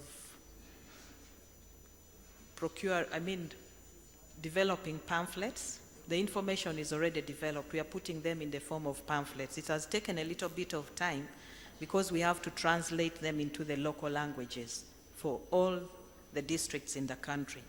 However, it will be made available and you can assist us to distribute them to the different districts.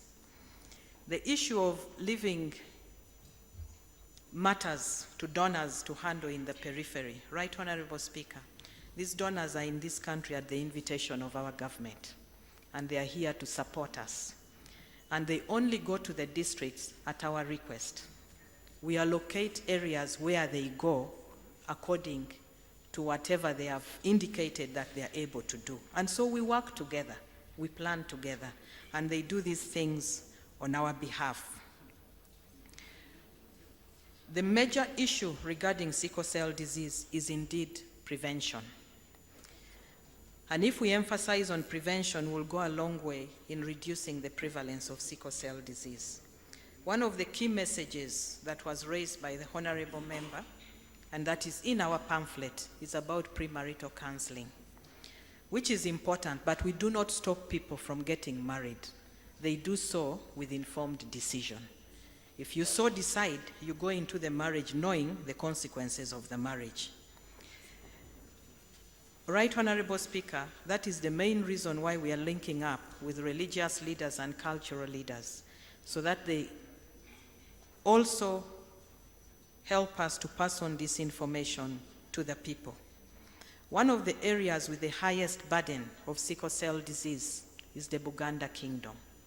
And therefore it is very important that we link up with the Kabaka so he can speak to his people and they get to know about this issue. Can children with sickle cell disease get hepatitis B? Yes, because hepatitis B is an infectious disease and all of us are eligible candidates. So they also need prevention like any of us does.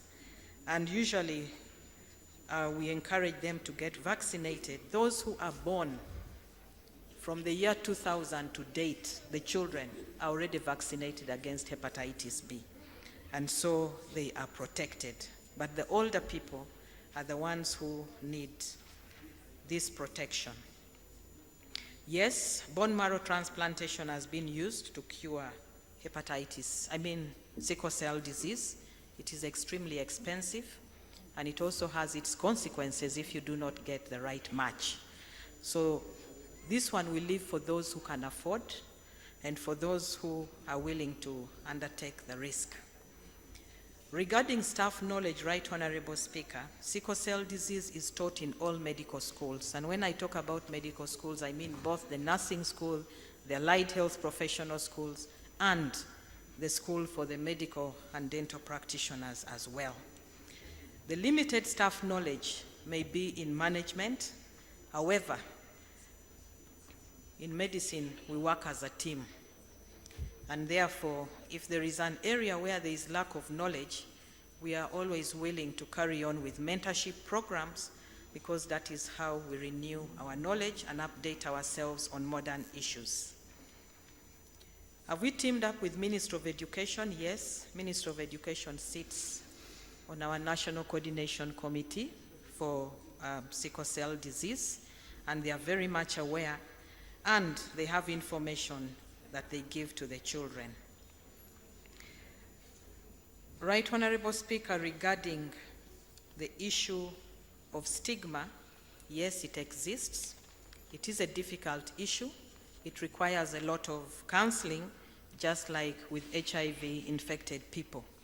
The counseling is continuous, and we do give it. But sometimes it also depends on how the parents take the information and how they treat each other and treat the children as well. The challenges is usually when the parents do not agree on how the child got the sickle cell disease, that the challenge becomes even much more.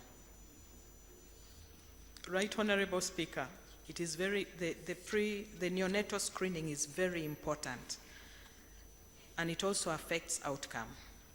When children are identified early and preventive measures are instituted early, and when we introduce hydroxyurea into the system and they start on hydroxyurea early, the quality of life improves markedly. We have children where we have seen they are doing very well and living a normal life. And that is why we are encouraging all the districts that they should give information that early screening is absolutely important. Right Honorable Speaker, I thank you. Thank you very much, Honorable Minister, and thank you, Honorable Members, for this debate. I'm sure the Committee on Health will pick this up and take it further to see what we have discussed can come back in a form that can support the whole process of trying to deal with this matter. Thank you. Next item. Item number 6 on the order paper. Motion for a resolution of Parliament for payment of emoluments and benefits to members of the Presidential Commission under Section 3 of the Parliament Remuneration of Members Act, Cap 259. Honorable Ongom.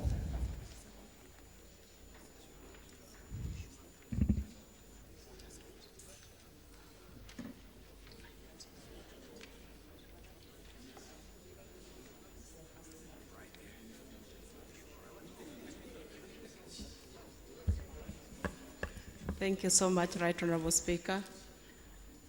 Somebody is saying this is my maiden speech. It is my first time speaking here. I'm so privileged to stand from here.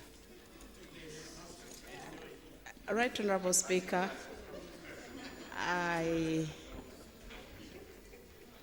move a motion for a resolution of Parliament for payment of emoluments and benefits to members of the Presidential Commission under the law. And Right Honorable Speaker, I'm moving this under Rule 47 of the Rules of Procedure of Parliament.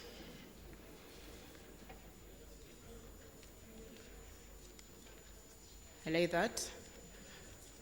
Right Honorable Speaker. Proceed with the motion.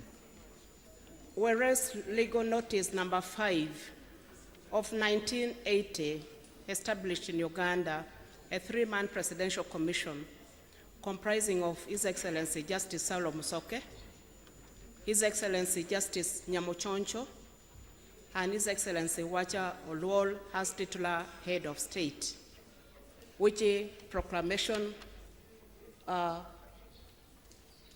legal notice is here, Right Honorable Speaker. And whereas the Presidential Commission held the office of the President of Uganda between 22nd May and 15th December 1980, aware that Parliament enacted the emoluments and benefits of the President, Vice President, and Prime Minister Act 2010, wherein it provided for the salaries, allowances, and other benefits of a President, Vice President, and Prime Minister. Noting that Section 29 of the Emoluments and Benefits of the President, Vice President, and Prime Minister Act specifically continues the operation of Section 3 of the Parliament Remuneration of Members Act, Cap 259, as far as it applies to presidents and vice presidents who cease to hold that office before the commencement of the 1995 Constitution. Further noting that Section 3 of the Parliament Remuneration of Members Act empowers Parliament by a resolution supported by the votes of not less than half of all the members of Parliament to authorize the payment to a former holder of the office of the President or Vice President of an allowance not less than 2/3 of the salary of the President or of the Vice President. recognizing that whereas members of the Presidential Commission held the office of the President of Uganda and are entitled to the benefits enumerated under the Parliament Remuneration of Members Act, no such benefits have been paid, save for the ex gratia payments in 2012. Further recognizing that former presidents contributed to the development and social transformation of Uganda and need to be looked after during their retirement. Now, therefore, be it resolved by this Parliament, A, to request government to fulfill its obligation to pay the holders of the office of the presidency under the National Liberation Front, UNLF government, as prescribed in Section 3 of the Parliament Remuneration of Members Act. Then, government, as prescribed in Section 3 of the Parliament Remuneration Act, Cap 259.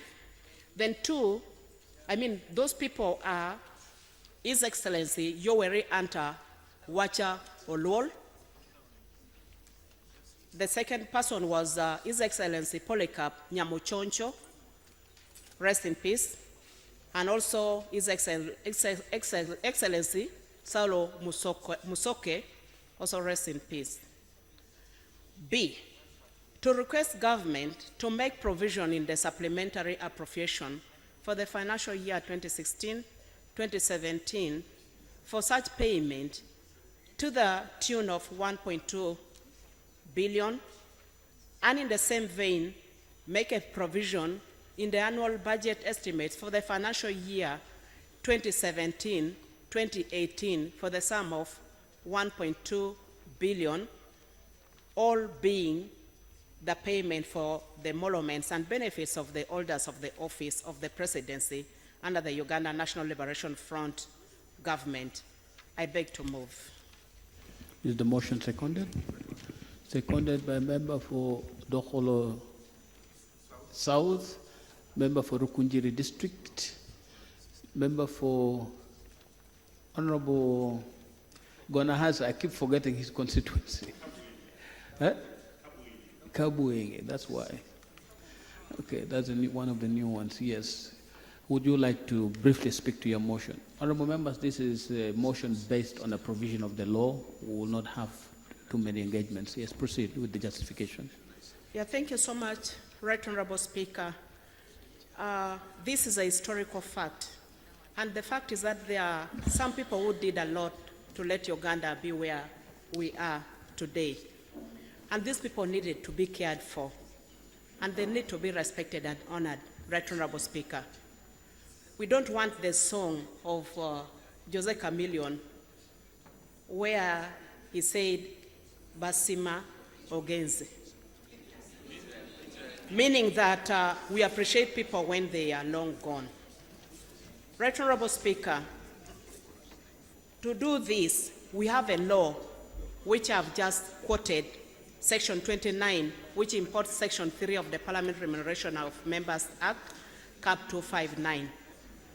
And Right Honorable Speaker, for avoidance of doubt, we have this proclamation where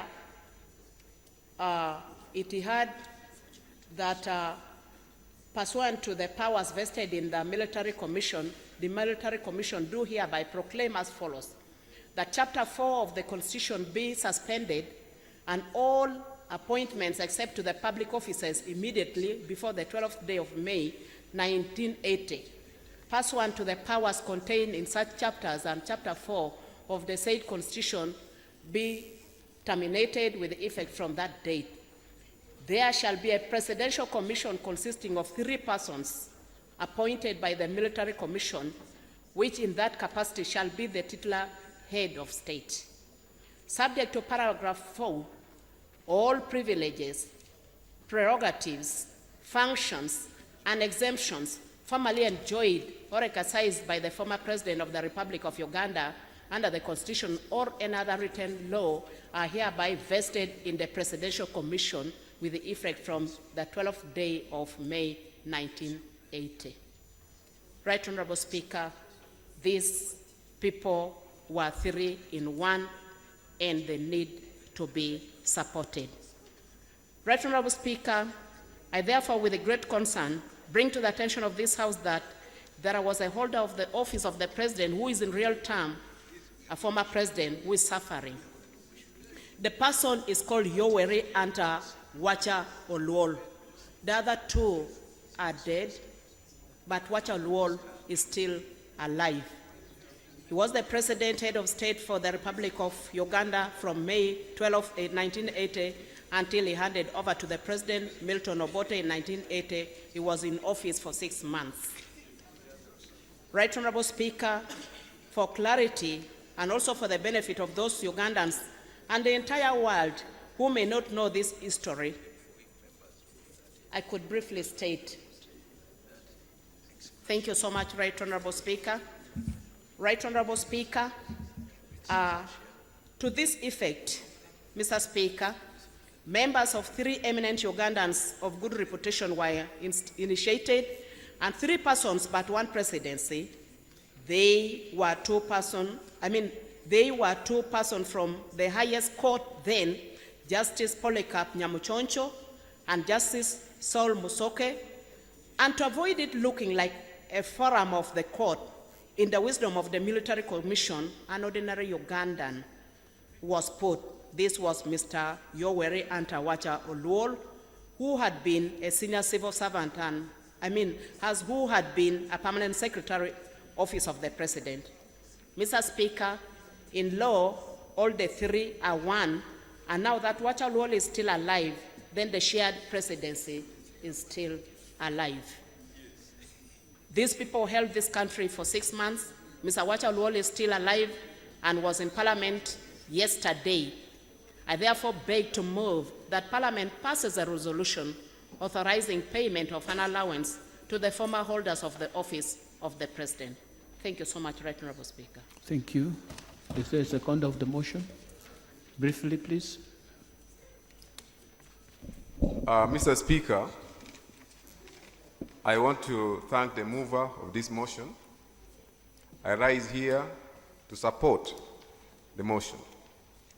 Mr. Speaker, this motion is moved under the provision of the law. There is already a proclamation which is attached.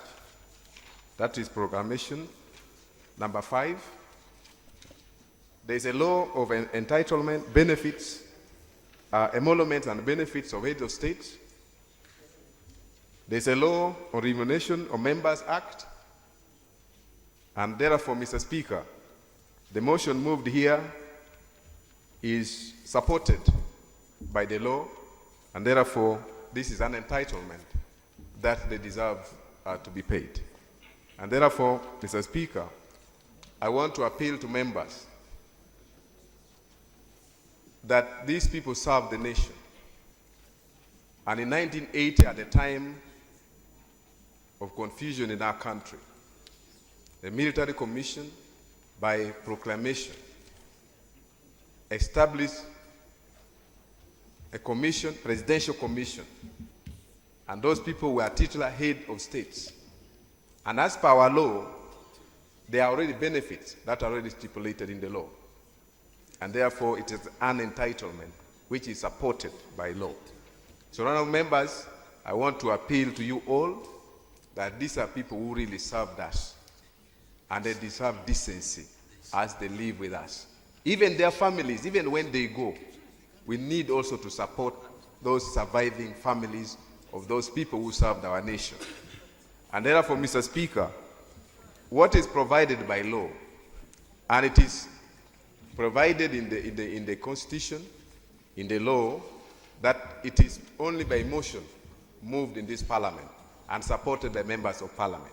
And therefore, I want to appeal to you that this motion is brought in good faith, and it is actually be an honor to those who served us, and also Parliament showing respect to them. So I want to appeal to you to fully and wholly support this motion. I beg to support. Thank you. Can I have the second member for Rukunjiri District? Thank you very much, Honorable Speaker. I support this motion and would also like to appeal to honorable members to support this motion because these are great men that served this country. They served it diligently, they were hardworking, and they kept peace when there would have been chaos in this country. Justice Nyamuchoncho was from Rukunjiri district, the district I represent in this august house. He did a lot of work in judiciary, and even that time when he was in the highest office of this land, he worked very, very hard. Unfortunately, he's passed on, but what is hurting is the state that the widow is in. You will all agree with me that beside any successful man is a hard-working woman. The wife of Nyamuchoncho held his husband together. They served this country. She worked very, very hard. She was a very strong woman. She relentlessly put in all her efforts to ensure that the country stays at peace. But unfortunately, for a long time, since the husband passed on, she has been moving from office to office, been promised support, but she has not succeeded. She's now sick. The house she lives in is dilapidated. She has lost several of her children. She's in a state that you wouldn't really like any of us, a leader in this country of that caliber, to be in. So I would request this House to support this motion so that they get what is due to them. We are not asking for anything that is out of the usual process. It is the entitlement. However, it has delayed, and we are concerned as people who come from areas where these great men came from. We are concerned to see them in such sorry state. Therefore, honorable members, I request that you support this motion so that they get what is due to them. And after all, we are all leaders. We need to set a pace that will also help us in future. I thank you, Mr. Speaker. Sir. Thank you very much. Honorable members, the motion that I now propose for your debate is a motion for resolution of Parliament for payment of emoluments and benefits of members of the Presidential Commission under the law. That is the motion for your debate. And to start off the debate, I want to hear from the Minister of Finance and the Minister of Public Service. And then we proceed with the debate. Honorable Minister of Public Service. Thank you very much, Right Honorable Speaker. Right Honorable Speaker and honorable members. Indeed, the motion has a lot of merit,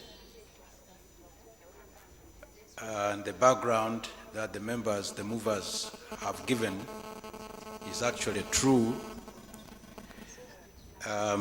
These illustrious gentlemen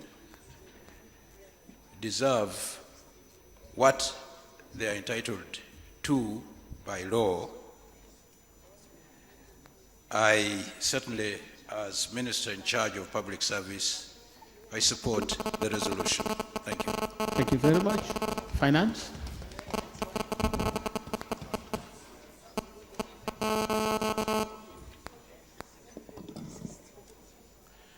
Mr. Speaker and honorable colleagues, I stand to support the motion and to give members of this House this information. Honorable members.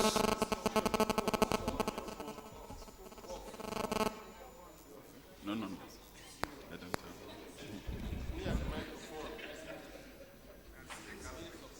Proceed. Okay. Mr. Speaker, in the financial 2012-2013, each former president was paid 1 billion as a one-off. For the joint presidency, of Mr. Wacha, Justice Musoke, and Justice Nyamuchoncho, the 1 billion was divided among them, with each getting 330 million.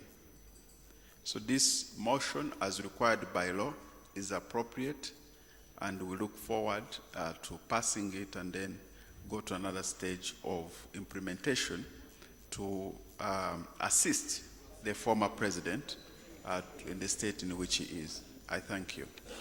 Thank you. Honorable members, the situation with this particular motion is that it is required by law that it should be done.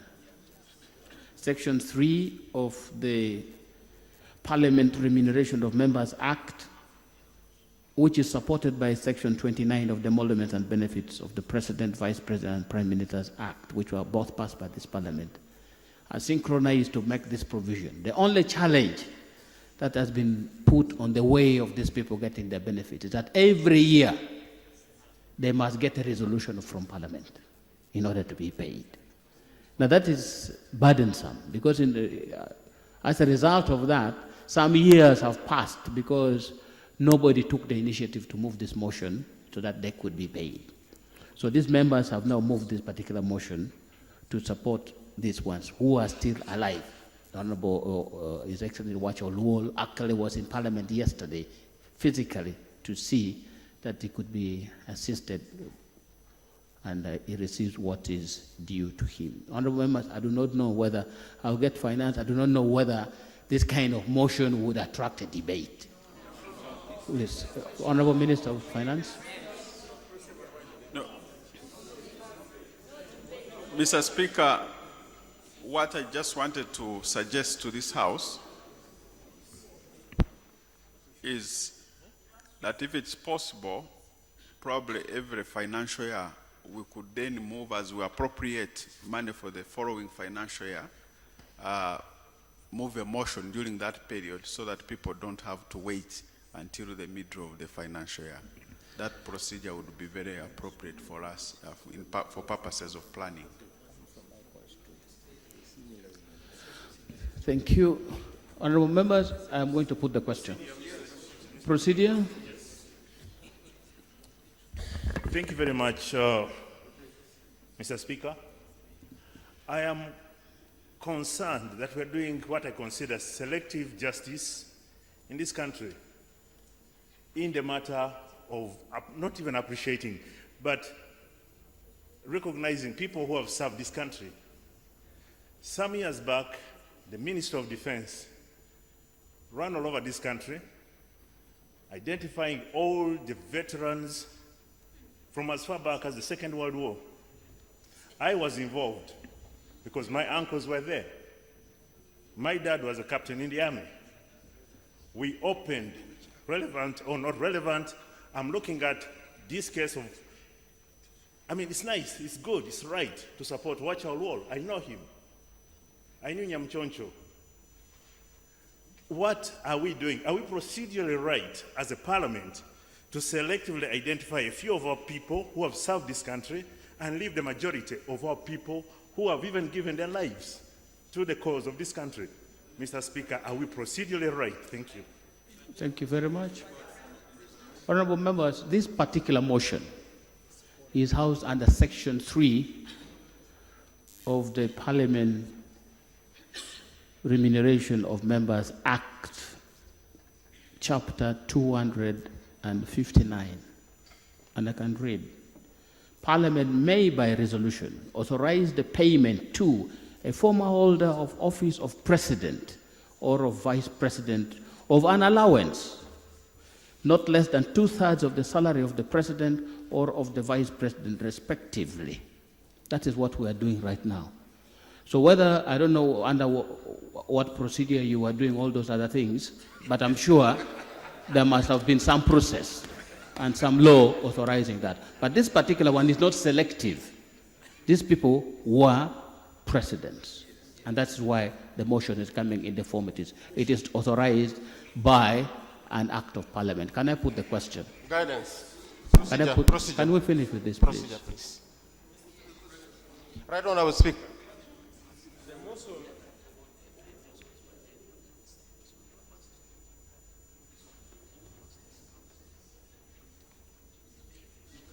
Yeah, thank you very much.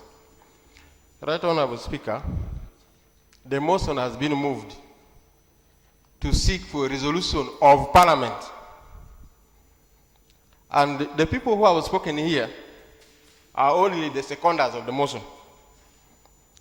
And by my analysis and reasoning, these are people who come from the places where the beneficiaries come from. Yes, the other one said she's from Rukungiri, one of the beneficiaries is from Rukungiri. And now the guidance I would like to seek, the procedural matter here is, doesn't it add more weight for the whole House, for members to speak in support of the motion so that they add, even ask questions and even amend the motion to remove the burden of coming over and over every year again and again to seek for parliamentary approval? Because personally myself, I support the motion, but I wanted to move to amend the motion so that if it is possible, what we do today here should be able even to work for next year so that we don't bother for another motion and another motion. I need your guidance, sir. Honorable members, that's a legitimate issue being raised. But to do that, you cannot do it by resolution of Parliament. It requires amending the law that created this procedure. So if we finish with this would help the people who are there, who are suffering at the moment. And then we urge the honorable ministers involved. We had this discussion with the Attorney General and everybody else yesterday that they should now bring an amendment so that it can cure all these other challenges that these people have been facing. But for now, this particular motion that is required debate is the question I'm asking. If it does not, can I put the question to this motion? Honorable members, I put the question to this motion for a resolution of Parliament for payment of the emoluments and benefits of members of the Presidential Commission under the law. Will those in favor say to the contrary, no? Ayes, and the House is properly constituted. Let us proceed with the next business.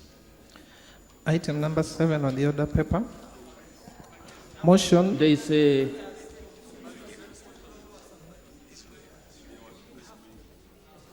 honorable members,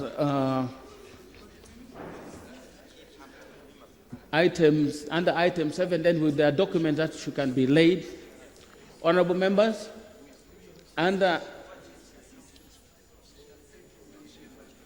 the item that has just been called, item on the motion that we had yesterday, we passed that motion yesterday, but then I was required to come and propose the terms of reference for the investigation to this House so that we can approve those and also determine by the nature of the terms of reference which particular committee of the House should do this investigation.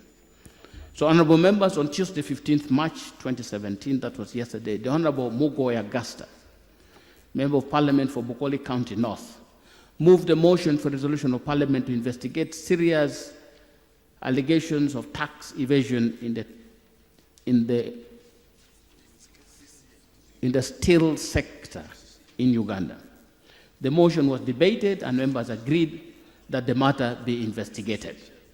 Further, it was agreed that the terms of reference be developed to guide the committee and its investigation.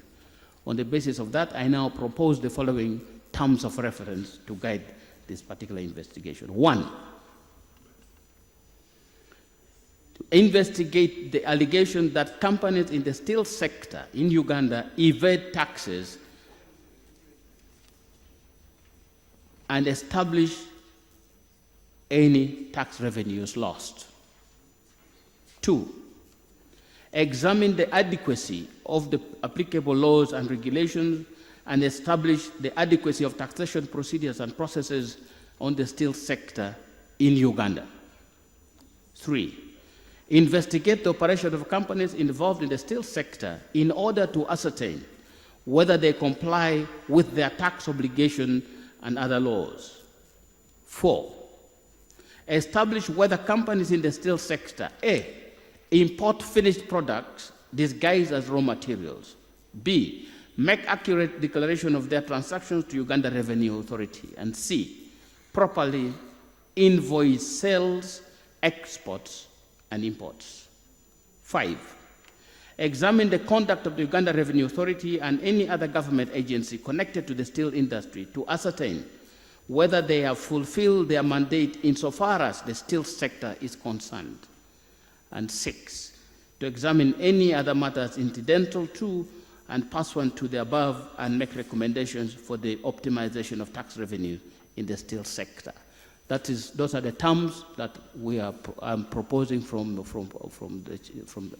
the chair, as was agreed yesterday, for your discussions and approval. Can we take them one by one? Yes. Procedure? Thank you, Right Honorable Speaker. I appreciate your guidance, Mr. Speaker, with a clear terms of reference. I just wanted to find out from you, Right Honorable Speaker, that one, there are also other companies that have come to our attention that are dodging taxes. And through you, Right Honorable Speaker, if given an opportunity, would add them. Wouldn't it, therefore, Right Honorable Speaker, be through your guidance that we get to understand whether at this point in time we can move an amendment to the motion to include those other companies that are dodging taxes so that the committee can do the work comprehensively? Honorable members, this motion has been based on some documents that have been submitted. If we enlarge this beyond what has been presented, and it's already on the record of Parliament, I don't know how much time that committee will require to do the other things all together in one transaction.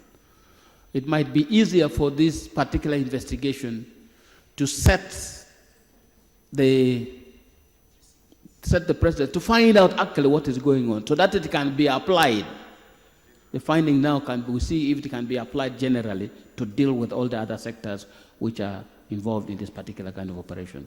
This might be just one case that can set the standard of what we can do, instead of now going everywhere and taking all the time without coming to any meaningful conclusion on a particular matter. So a sectoral approach on this might be easier to come with the recommendations quicker. Those recommendations then we see whether they are general, whether they can be generalized, and then we see how to move from there. That is what I would advise, since you have sought a procedural matter. Because otherwise we would overburden the committee, and in the end, the time might take too long for any meaningful result to come out. Yes. West Bodama, South. Thank you, Right Honorable Speaker.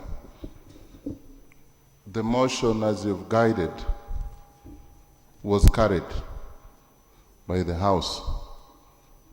And what is before us is the specific terms of reference based on the debate and the motion that was carried. I agree with that brilliant guidance, and add that even the specific terms of reference, you took time to look at what was before the House, especially as a presiding officer. I would like to move a motion that a question be put to adopt the terms of reference so that the relevant committee begins its work. I so do move. Honorable members, that kind of motion is a specific one. It requires me to put the question to that motion first. So I now put the question to the motion that the question be put. I put the question. Will those in favor of the motion that the question be put, will those in favor say aye? To the contrary, no. The ayes have it. And I now put the question that the terms of reference as proposed to the House be adopted as the terms of reference for investigation of this matter? Will those in favor say aye? To the contrary, no. The ayes have it. Honorable members, the basis of these terms of reference, its length and width, show that a committee of this House, the Committee of Finance, Planning and Economic Development, can handle comprehensively. So can we refer this matter to that particular committee? It is accordingly referred to the Committee on Finance, Planning and Economic Development. Thank you. Procedure? Thank you very much, Mr. Speaker. I totally agree, and entirely depend upon your always very wise and valid judgment. Mr. Speaker, my only observation is the time frame. In the TORs, or terms of reference, they're kind of open. I don't know whether it wouldn't be procedurally right for us, for this House, to put a time frame. Honorable members, would 1 month be sufficient for this committee? Is the chair of the committee here?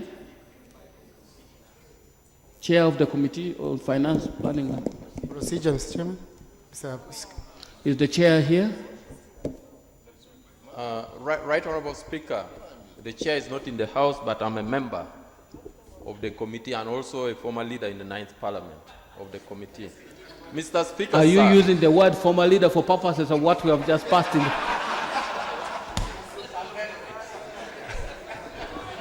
Mr. Speaker, sir, my integrity has to be kept. Mr. Speaker, if it doesn't bother you so much, we would go by what is provided in the rules of procedure of 45 days. I think that would be sufficient for the committee to report back to the House. That is 1.5 months. Yes, right. Is that Honorable okay? Speaker. We go by what is provided in the rules, 45 days, let this committee come back. But now you focus on this. We also have the budget, but this is related also to the budget. So you can interrogate these matters together and come back to the House within the provision of the rules, that is 45 days. And should there be any need, you come back to the House. So most obliged. 45 Right, days Honorable Speaker. as per the rules of procedure. Yes? Bulamoji? Thank you very much, Mr. Speaker. Right Honourable Speaker, yesterday when this matter came up for debate, one member brought it to your notes on a precedent which was set some time before, that on matters such as this one, which actually is cross-cutting, that while we are actually considering issues of tax, issues of trade and industry are well within the same purview of this matter, this subject matter. And a proposal was made to you, Mr. Speaker, that it would be appropriate for the Committee on Trade and Industry to be brought on board in considering this matter. I happen to chair that particular committee, and I would, Mr. Speaker, propose that some members of the Committee of Trade and Industry would join this committee, not as ex officio as we do, but to participate fully in the investigation of this matter. Mr. Speaker, may you please put this to your consideration as we constitute who is really going to do this work. Thank you. Thank you very much, honorable members. When that was raised, I also said it will depend on the terms of reference. If the terms of reference that are framed covers various subjects, then it would be necessary to constitute a committee that would handle the wide area of investigation. But in these terms of reference, this committee that I have sent the matter to can competently do it without any hit. But it's within the right of the committee under the rules to co-opt members who have expertise or whatever to come and support the committee, and they come to some reasonable conclusion on the matter. That is how we will proceed with this matter. Thank you. Honorable members, procedure. Thank you, Right Honourable Speaker. Right Honourable Speaker, around October 2016, this House passed a resolution that a select committee be constituted to investigate the shoulder work for Karuma. And Right Honorable Speaker, thereafter, there's a select committee on UTL which was constituted that has already started its work and also in the final stages of compiling their report. And even Kasese, Right Honorable Speaker. Right Honorable Speaker, the procedural point that I'm raising is today we are pronouncing ourselves again on a similar matter where a select committee, the terms of reference have been actually met. Would it be procedural right, Honorable Speaker, for us to have select committees that are constituted later to commence work, and then we have also select committees that were constituted earlier without having started their work? And yet, the issue of Karuma, Right Honorable Speaker, as you realize, is very key to this country because it touches industry, it touches agriculture, it touches education, it touches health, and this committee was very critical. The guidance and procedural issue that I'm asking from you, Right Honorable Speaker, when are we getting the names? When are we getting the terms of reference for that committee so that they can begin their work? Because it was a critical issue and it still remains a critical issue, Right Honorable Speaker. Honorable members, that's a valid point that the list of that committee will be communicated as soon as it is completed. The process of consultation is ongoing, and once it's complete, the members will be notified of the membership of that committee so that the work can commence and we'll finish with this business. Thank you. Honorable members, this is to inform you that tonight the vigil and prayers for the late Honorable Amodoe Cyrus Imalingat, now it was written here, Imalingat, NP Toroma County, Katakwi District, will be at his residence in Chanja, Wakiso District, from 6 p.m. this evening. Tomorrow, Friday, from 9 a.m. to 10:30 a.m., there will be a Requiem Mass at Christ the King Church in Kampala. 11 a.m., the body will be received in Parliament, and from 11 a.m. to 2 p.m., it will lie in state in the front foyer of this house for viewing. From 2 p.m. to 4 p.m., members of Parliament will pay tribute to Honorable Cyrus Amodoe Imalingat in the sitting, the special sitting that I announced yesterday and that I'm going to announce again now. Saturday, 18th March 2017, the body will leave Kampala for Katakwi to leave at 8 a.m. The Katakwi District Council will pay its tribute to Honorable Amodoe Imalingat from 9 a.m. to 12 p.m. They will also stop over at Toroma County headquarters for public viewing. That would about 1 p.m. 2 p.m., the body is taken to Magoro Kanapa village, and burial of the late Amodoe Cyrus Imalingat will take place in Magoro Sub-County, Toroma County, Katakwi District at 2 p.m.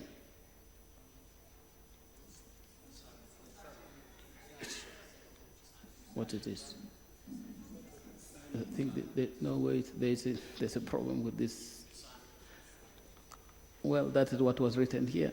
2 p.m., burial of the late. But now I see Sunday, 19th March 2017. This is to correct the earlier statement. It's part of what is presented here. Burial at Magoro commences at 10 a.m. and a separate program for this particular event would be given to you. Honorable members, we urge you to go and bid our colleague a good farewell on Sunday, 19th, at the time appointed. There is still pending business that we would like to complete before we adjourn. Clerk? Yes. Can you call the item, please?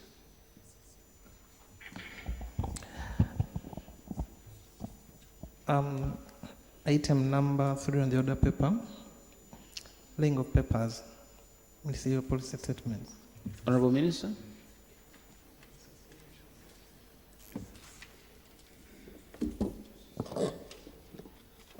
Right Honourable Speaker, I beg to lay on table the ministerial policy statement for the financial year 2017-2018, vote 122, Kampala Capital City Authority.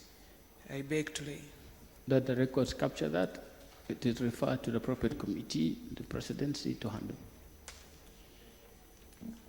Mr. Speaker, I beg to lay a ministerial policy statement for the financial 2017-18 for the Ministry of Gender, Labour and Social Development, vote 018. Thank you. Let the records capture that. It's referred to the appropriate committee for handling. Next.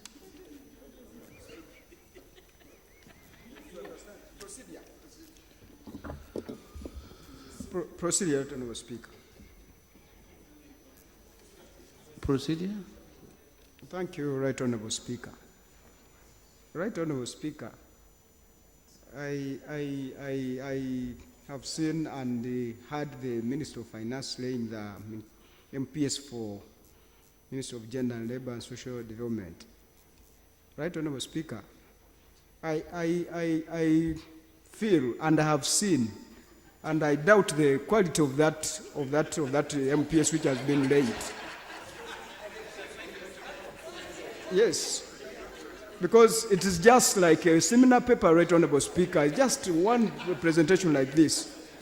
The procedural point that I'm raising, Right Honourable Speaker, is how do you cure our suspicion of the document that he has read on table, Right Honourable Speaker, which we feel that a ministry which has Minister of Gender, Labour and Social Development to have just that small volume, Right Honourable Speaker, is very questionable, and would want to get the bottom line of that. Honourable members, that is a document that has been laid. It's part of the record of this House.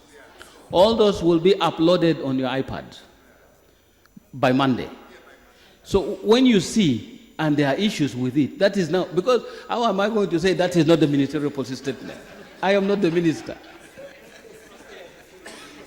No, but that is what they have laid as the ministerial policy statement.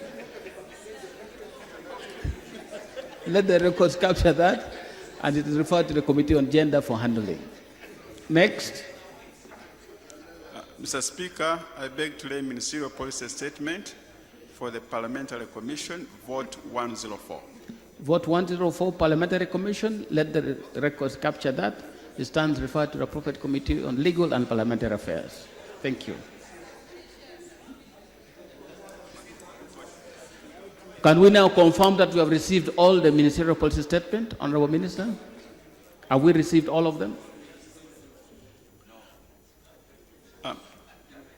Mr. Speaker, we have now received all the ministerial policy statements, and our understanding is that we have all the ministerial statements encompasses all the votes under that ministry.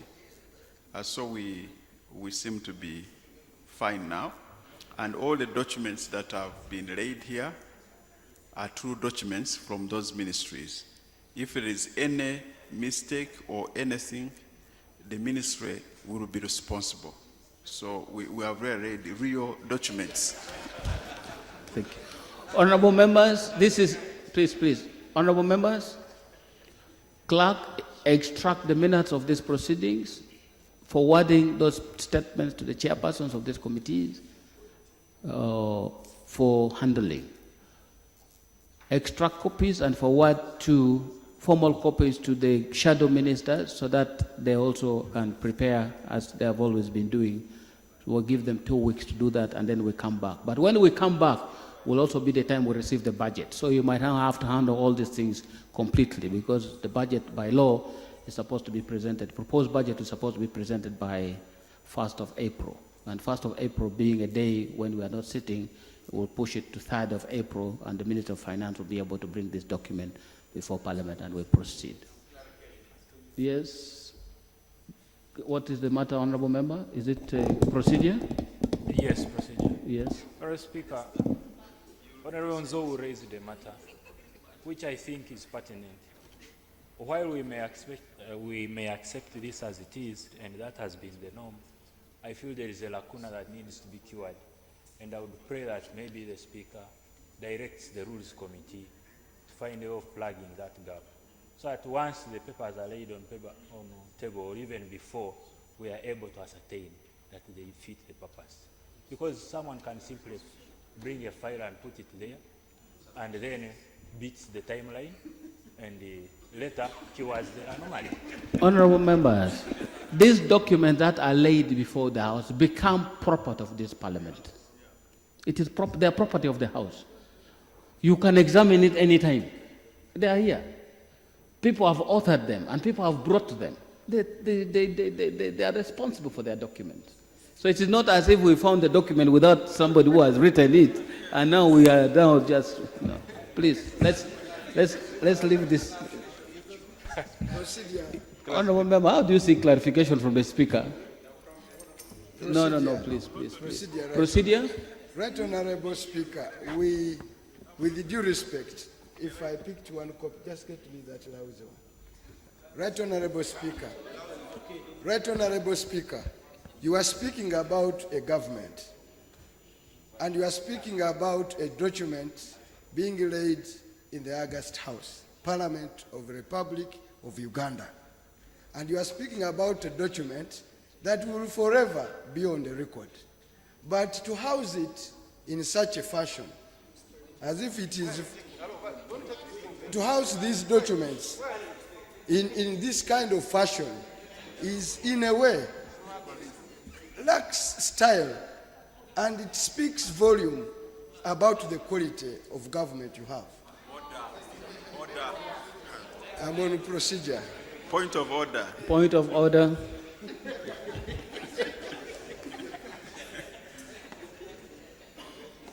Mr. Speaker, is it in order for Honorable Chivumbi to insinuate that this government, which has served this country for 30 years, very good 30 years, is not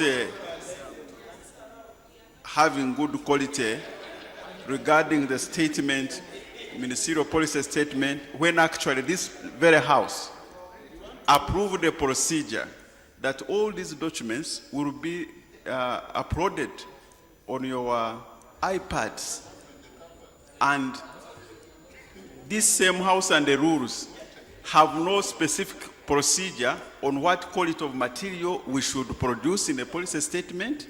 So what is important is content, not form. So is he really in order to insinuate that this government is not a strong government? No, the insinuation as to the character of government, I will speak on that later. But the suspicion about the quality of the documents that have been laid, the Speaker agrees that the quality is not quite right. It's not the kind of documents we are used to receiving. But now that we have adopted this procedure of uploading them onto our electronic systems, we will wait and see what comes on our systems, and we'll proceed from there. Yes. Thank you, Right Honourable Speaker. Right Honourable Speaker, just taking off from where you have stopped. We have been used to some specific color of the policy statements. But when you look at this time, I want to know from the Prime Minister what happened to that color of the policy statements. Because this time is just lacking in almost 90% of the policy statements. May they clarify what happened to the color? Are you running away from that color? Honourable members, can we conclude business? Is there any other matter that we need to deal with now? Honourable members, as I said, because of the elections for the East African Legislative Assembly members, we were not able to go on recess. That recess should have been for 1.5 months. But now we don't have that time. The budget is coming on the 1st. So we're going to break today for a short time to just honor the obligation of having a recess. It will not be a very long one, because we should be able to come back and receive the budget and then proceed with the business appropriately. So, and also take note that the particular normal sitting of the House will be adjourned, the House will go on recess today, sine die. But the special sitting will be tomorrow. That's the special sitting, which is for the tribute motion for this House to pay respect to our fallen colleague, Honorable Modoi of Toroma. So let's be here tomorrow. The body will come here at 11, and the debate will start at 2 o'clock. We should be able to finish by 4 o'clock to allow for time to travel up to Katakwi for those processes to take place there. So the normal sitting of the House, Parliament is now adjourned for recess. We go on recess, sign, die. Thank you very much.